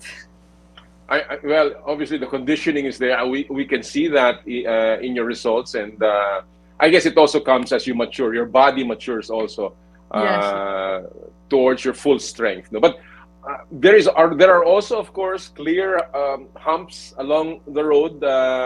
Yung mga W25 tournaments, kayang-kaya mo na, nilalampasan mo na yan, Alex. Wait lang. Wait lang. Okay. Pero not always the case. Not always the case. Okay lang. But the tougher odds in the bigger tournaments, obviously, there are bigger, tougher odds in the bigger tournaments. So, what do you think, on the other hand of the spectrum, are the factors that can get you to the next level? That's another good question. I think kind of generally most of the aspects of my game need maybe one more step. Kunwari, I don't know, power could use one more step, and then one little step, and then fitness, speed could use another little step, and then mentally another little step, and then all of those steps together. If I'm able to make all of those happen, then I'll see my level increase. But okay. like I said, again, very slow road. Parang video game, there are video games like that, diba? You slowly add on to the strength level, but of course it's real life. But again, as a pro, and again, pro track moving forward, you have graduated from the Rafa Nadal Academy. Does that change anything in terms of your relationship, your arrangement with your trainers right now? Before I graduated, I was on a scholarship to attend the academy. But now we've shifted to a professional contract. So our relationship is really that of a professional player and the tennis academy. But as for the people and the day-to-day interactions and things, I've been surrounded by these people for 5 years already, and I'm very close to them and I trust them a lot. And I have a lot of history with them, so my relationship with the people there is still the same. And the academy has done a lot for me, and I'm super thankful for them. Are you adding additional coaches and personnel to Team Alex at the moment, or is it still the same now that you're full-time playing in the pro circuit? Well, yes, I do have a couple coaches there. I have Danny and Joanne Bosch as my tennis coaches. And for my fitness coach, we have a woman on the team now. Her name is Yuk Bausa. And I think this team that I was able to build really has a solid foundation. And I think we have good relations with everyone and good communication. So far it's been working really great. Well, at this point, as I said, you are at your career high ranking in the WTA. Are you right on track, you think? Are you happy with where you are right now? And what's the next level of development for you? Well, I am very happy with where I am right now. Happy but not satisfied. And I think, I try not to think about all of these rankings too much. And of course, I take it one step at a time. I think the results have been coming, so I'll try to keep that up, try to train. But most importantly for me is to just think of the process and what I need to improve next, and what are the steps I can take to do that. All right. Well, before I end this conversation, I want to go back to the Asian Games. You are in Hangzhou, China. What are you most? This is your first Asian Games. Sabi nga natin. What are you most looking forward to in your first Asian Games? The parade? What is it? The Athletes Village? The Athletes Village. Wow, that's a good one also. But I think if I were to play one of the bigger players, then that would be something I would look forward to. And of course, playing mixed with Kuya Ruben. I don't get to play mixed doubles a lot. And to play against boys is a real challenge. So I'm excited to see how that goes. Well, I know that the Tennis Association in the Philippines is still in a Yan po mga kaibigan ang panayam natin with our tennis sensation Alex Ayala na ngayon po ay nasa Hangzhou para sa Asian Games. Siya po ay lalaban dun sa mixed doubles at sa women's singles. At ipagdasal po natin ang buong nating tennis team. Alam niyo po yung tennis, isang NSA yan na wala pa hanggang ngayon wala pa rin NSA yan suspendido pa rin at ang nag-aalaga dyan ay caretaker mula sa POC. And yet, look at our athletes trying their very best to represent the country. Kaya minsan talaga yung mga namumuno pa ang problema. Hindi yung mga atleta, mga kapatid, yung mga namumuno pa. Kaya po sa pagpili sana ng ating mga leaders sa sports, ayusin po natin. At pag kayo naman po yung naupo na, wag naman pong puro pasarap na lamang ang gagawin niyo dyan. Ayusin niyo po ang kapakanan ng ating mga atleta. Alright, bago tayo magpatuloy at bago natin ihatid ang ating huling panauhin, isa muna pong paalala or pagpapasalamat sa lahat po ng mga tagapagtaguyod ng Power and Play now on our 6th year. Gusto ko po magpasalamat of course sa Cherry Loom, ang yerong may aluminum sa ganitong pabago-bago ang panahon mga kapatid. Sobrang init, tapos biglang uulan, meron pang ganyang smog. Kailangan natin ng matibay at protektadong bubong. Dapat ang bubong ay yerong may aluminum. Kapag may aluminum tsak na pang matagalan at isa lang ang alam kong dekalidad na yerong may aluminum, yan ang Cherry Loom, tibay protektado sa pang matagalang yero. Cherry Loom, ang yerong may aluminum. Maraming salamat kay paring Elmer Ngo. Cherry Tiggo 5X Pro Hybrid. Elevate your driving experience with the all-new Cherry Tiggo 5X Pro Hybrid, where sustainability meets functionality. Get ready to embark on a journey of fuel efficiency and power like never before. Imagine cruising down the road with the impressive 1.5 turbocharged engine paired with a cutting-edge 48-volt hybrid system. This dynamic duo not only delivers exhilarating performance but also slashes fuel consumption effectively, making each mile a step towards a greener planet. The all-new Cherry Tiggo 5X Pro Hybrid is also equipped with a 10.25-inch capacitive touchscreen with Apple CarPlay and Android Auto, full LED headlights and double-row daytime running lights for improved road visibility, auto trunk release, 6 supplemental restraint system airbags, and a quiet cabin for more peaceful Cherry drives. To learn more about the all-new Cherry Tiggo 5X Pro Hybrid, visit Cherry Auto Philippines website at www.cherryauto.ph or visit your nearest Cherry dealership. Thank you! Chooks to go ang nag-iisang manok ng bayan. Subukan ang kanilang pinakabagong oven-roasted chicken na mas pinasarap dahil sa nag-uumapaw na flavorful chicken juice. Try also their variants, harissa roast, sweet roast, pepper roast, and of course their first dine-in restaurant, Chooks. Chooks to go ang nag-iisang manok ng bayan.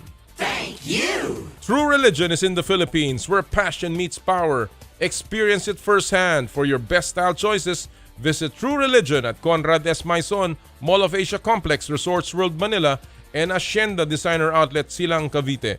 Visit their newest branch at Grand Wing, Newport City, Resorts World Manila. True Religion, where passion meets power.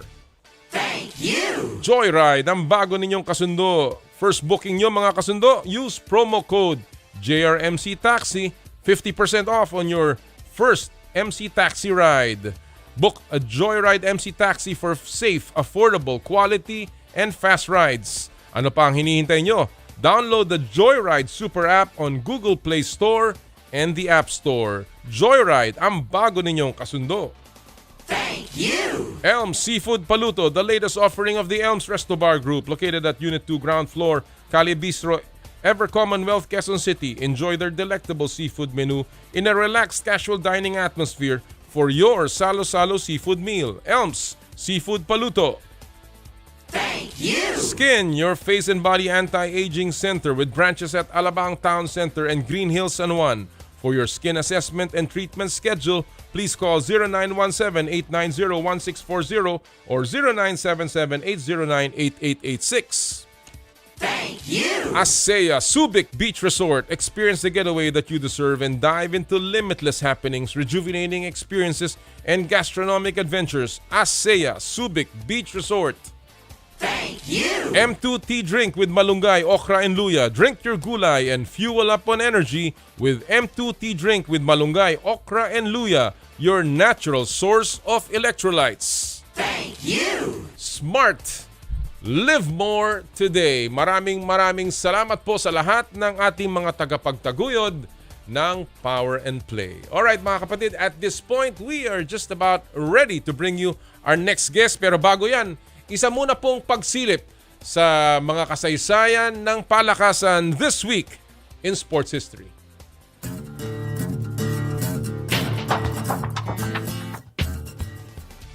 September 24, 1920 or 103 years ago, ang tagal na nito gumawa ng kasaysayan si Babe Ruth bilang unang baseball player na may 50 plus homers sa isang season. 54 home runs ang nagawa ni Ruth sa season na yan na simula ng live ball era sa Major League. Bago yan, ang record ng homer ay 29 na si Ruth din ang nakagawa. Babe Ruth becomes the first player to hit 50 home runs in a season this week in sports history. All right.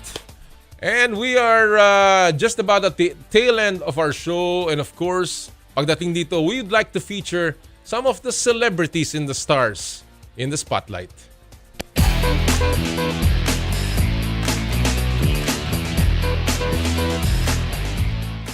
And today we feature the number 3 pick overall in the recent PBA draft. He's also the current reigning mythical 5 member of the UAAP in a one-and-done season with the UE Red Warriors. Ang kasama po natin, walang iba kundi ang Rain or Shine Elasta Painter, Luis Villegas. Good morning, Luis.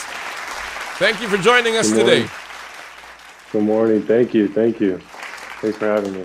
Well, first of all, congrats are in order on your draft, as well as, of course, on the multi-year contract that you have signed with Rain or Shine. How does it feel to finally play as a pro in the PBA?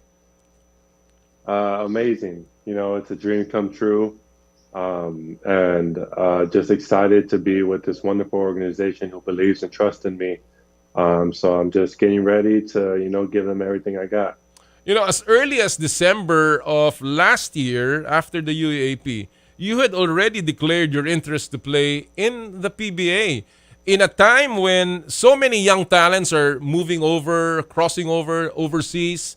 Why were you so sure that you wanted to play locally in our local league? Just because I know from experience from the UAP how, Filipino basketball is so loved here. I felt the energy, I felt the passion. And I went to a couple PBA games and got to meet some coaches. And, it was just a wonderful experience that I wanted to be a part of in the future. Many people, I guess, know you from school, but you only stayed a very short time with UE and in the UAAP. So, I'd like to know more about you after your one-and-done season, Luis. First of all, where did you grow up learning your basketball? Yeah, I grew up in San Diego, California. Mm-hmm. That's where I kind of honed my skills. Since I was little, I've been playing basketball for, 20 plus years now. So, just learning the fundamentals since I was a young kid and going through all the experiences had just led me up to this point, and I'm forever grateful for that journey. Who introduced you to the game, Luis? My mother. Your mother? She was my first. Yeah, she was my first coach in Pee Wee basketball, and my dad played too in Mexico. So it was just seeing them play, and I have my whole family is into sports related stuff, whether it's volleyball, baseball. We're all super athletic.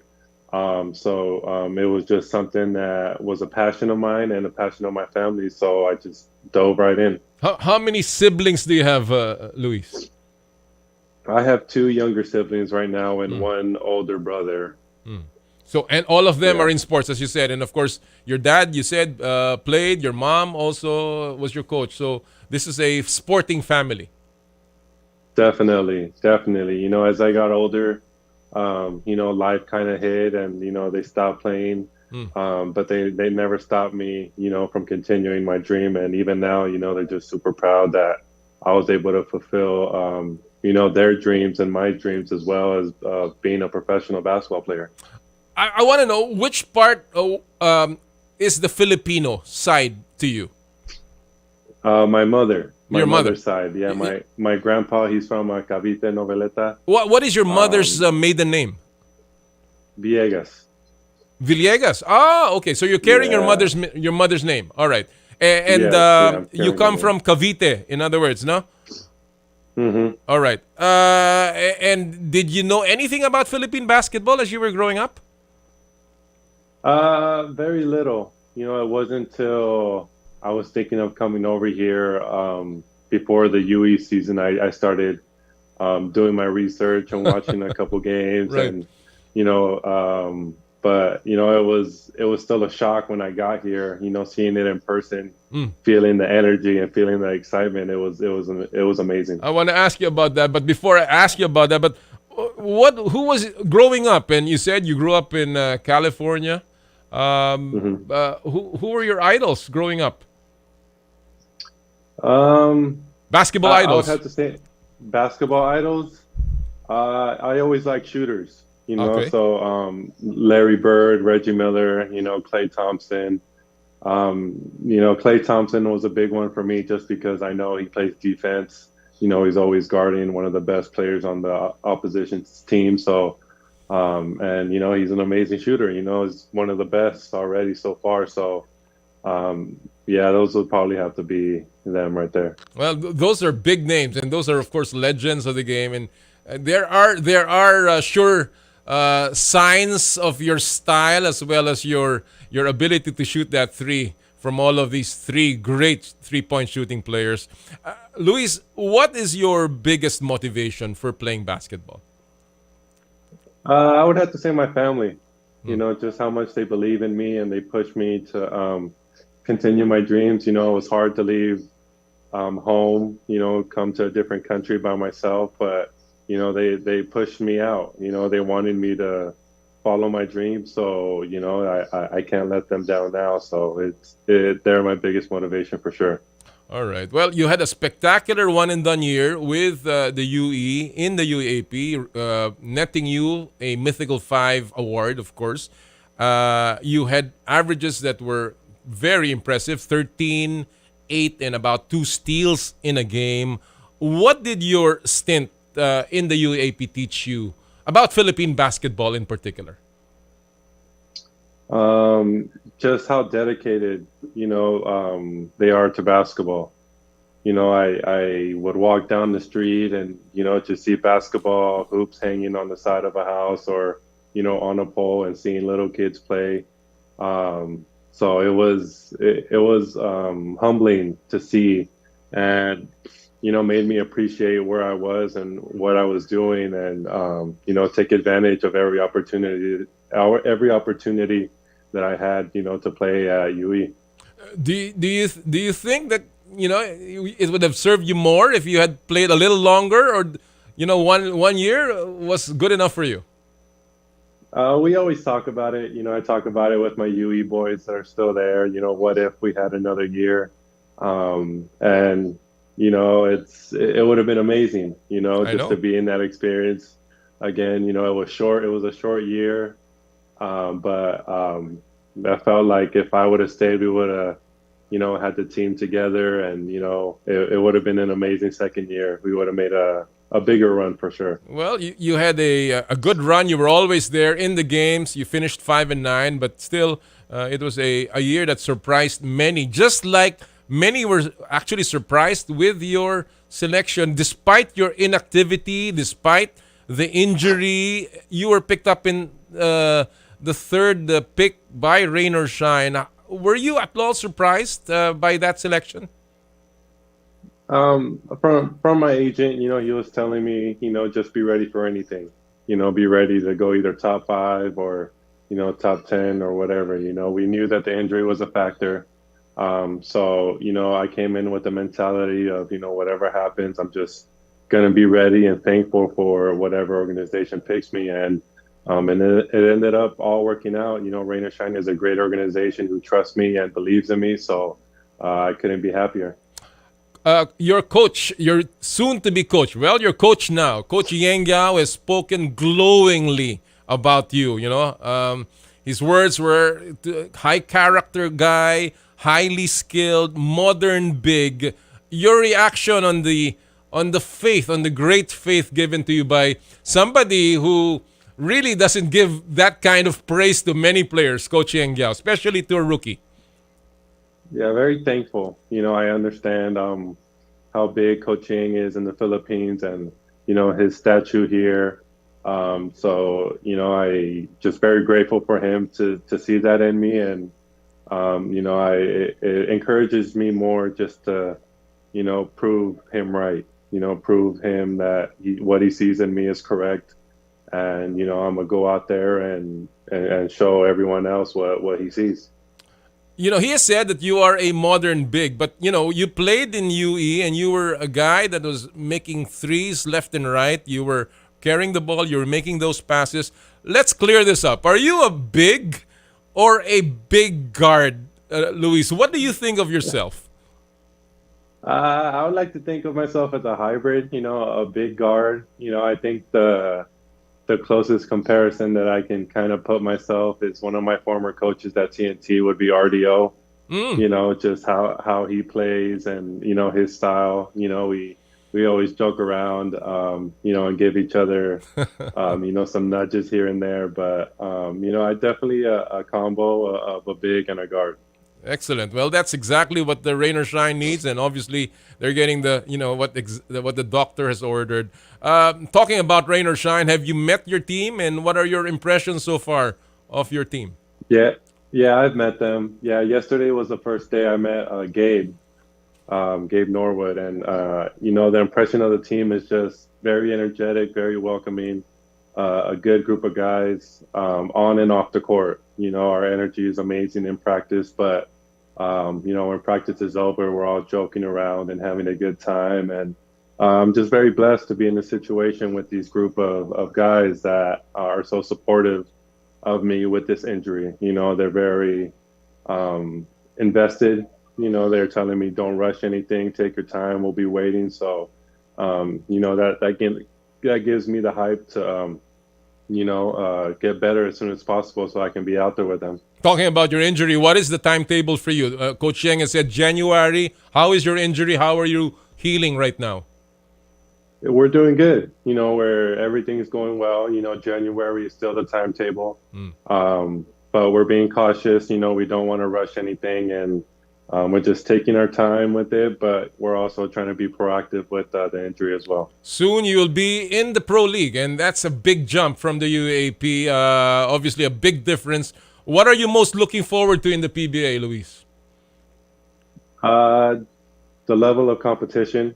I've seen a couple games. I've witnessed a couple practices, and it's a very high level that I'm excited to play at and hopefully be a part of.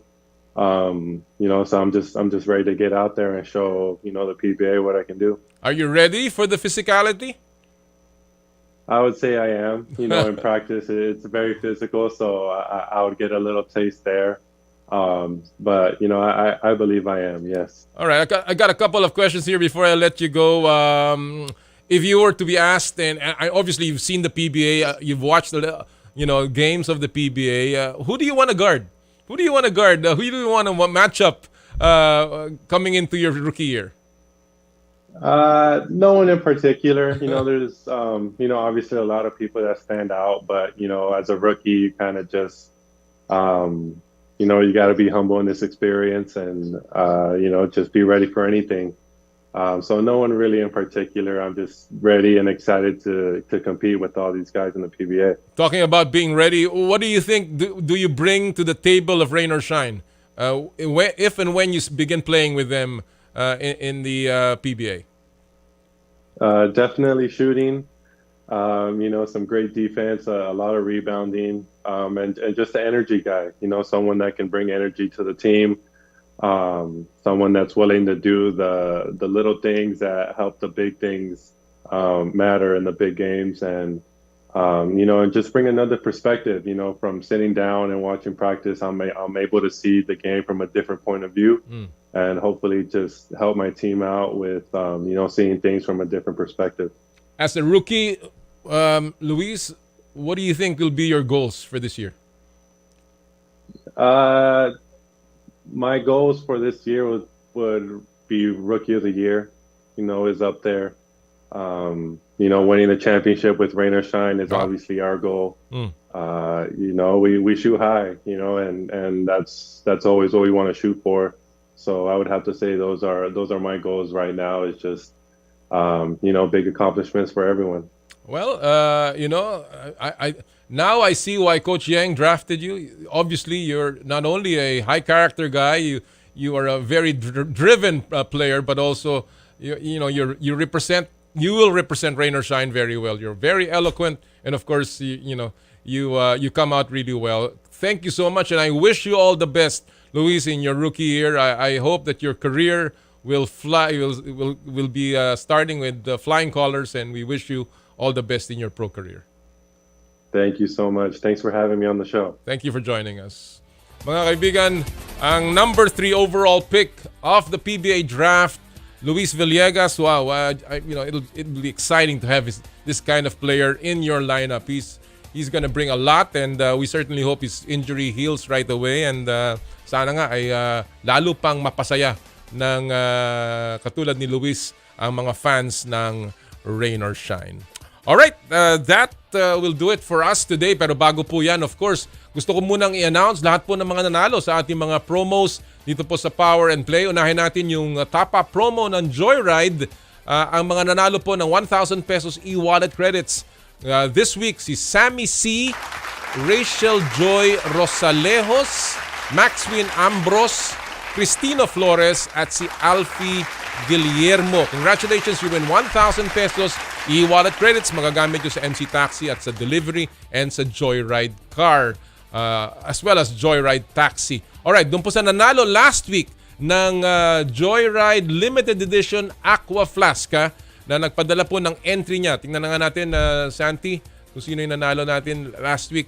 May hashtag tayo last week. Of course, yung mga gusto po sumali, padala nyo yung selfie nyo, creative picture with the rider, and with the hashtag this week. Sino yung nanalo natin last week? Medyo iniintay pa natin. Yung video. Pero ayan, nanalo. Si Angelica Enriquez Montenegro. Nanalo po ng Joyride Aqua Flask. Yan po yung kanyang litrato. Thank you so much. You will be getting a direct message from us. At yung mga nagpadala po ng ating ng komentaryo sa ating pinupulsahan, hatid sa inyo ng M2T drinks with malunggay, okra and luya. Ito po yung ating mga napili sa dinami-dami na mga nagpadala po sa Twitter as well as sa Facebook page. Ito po yung napili nating mga nanalo mula kay Zaldi Cosep Sahonia. For me, yes, my expectation for our team, Philippines, will bring home more than 4 medals because may mga sports tayo ngayon na malalaki ang chances na makakuha ng gold like boxing, weightlifting, pole vault, rowing, lawn tennis, football, and even basketball, to name a few. Alright, Zaldi, very, very optimistic siya. Sa ating susunod na napili, mula naman ito sa yan, Roy FM Vlogs mula sa Twitter ito at Roylan Marlang. Kayang-kaya but need mag-ingat sa quote-unquote cooking show ng host, Roy, very naughty. At yung huli nating napili ngayong linggong ito mula kay Francis Droff. Naniniwala ko na sisiw para sa Team Philippines ang 4-medal haul sa Hangzhou at feel ko may isa o dalawa pa na magsusurprise sa atin ng dagdag medal from other sports. Favorable ang Team Philippines ngayon sa sports dahil nasa peak tayo ng motivation, kaya ganado ang mga manlalaro natin to perform and totally clinch the medals with S para plural. Keep up the good work, Team Philippines. Power and Play with Noli Iyala. Congratulations sa inyo lahat. You will get M2T drinks mula sa Nature Earth with malunggay, okra, and luya. Alright, that'll do it for us today. Magsama-sama ulit tayo po next week. Maraming salamat sa inyo lahat na nakinig sa atin at nanood po ngayong araw na ito. Lagi po natin sinasabi dito sa Power and Play tuwing Sabado, bawal ang masungit. At sa lahat po ng ating gawain, ad maiorem Dei gloriam, all for the greater glory of God.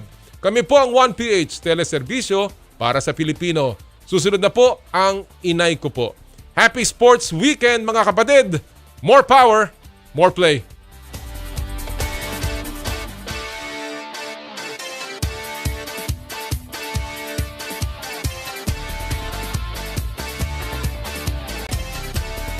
Sa kapwa ko Pilipino, ipagmalaki ang galing na meron tayo. Ilantad ang likas nating talento at magdala ng saya sa mundo. Sa harap ng pagsubok ay di susuko, para sa pangarap tayo'y porsigido. Magpakitang gilas na at huwag magpatalo, ipagdiwang natin ang Pilipino. Yan ang Pinoy. Mula noon at hanggang ngayon, talento natin ang bida. Mula sa simpleng bakuran hanggang entablado natin ipakita. May pagsubok man ng Pinoy, pinalalakas ng saya. San man tayo sa pulo, Chumbe, Sibay, Lakay, Amiga. Sama-samang pakita ang galing natin katropa. Sa kapwa ko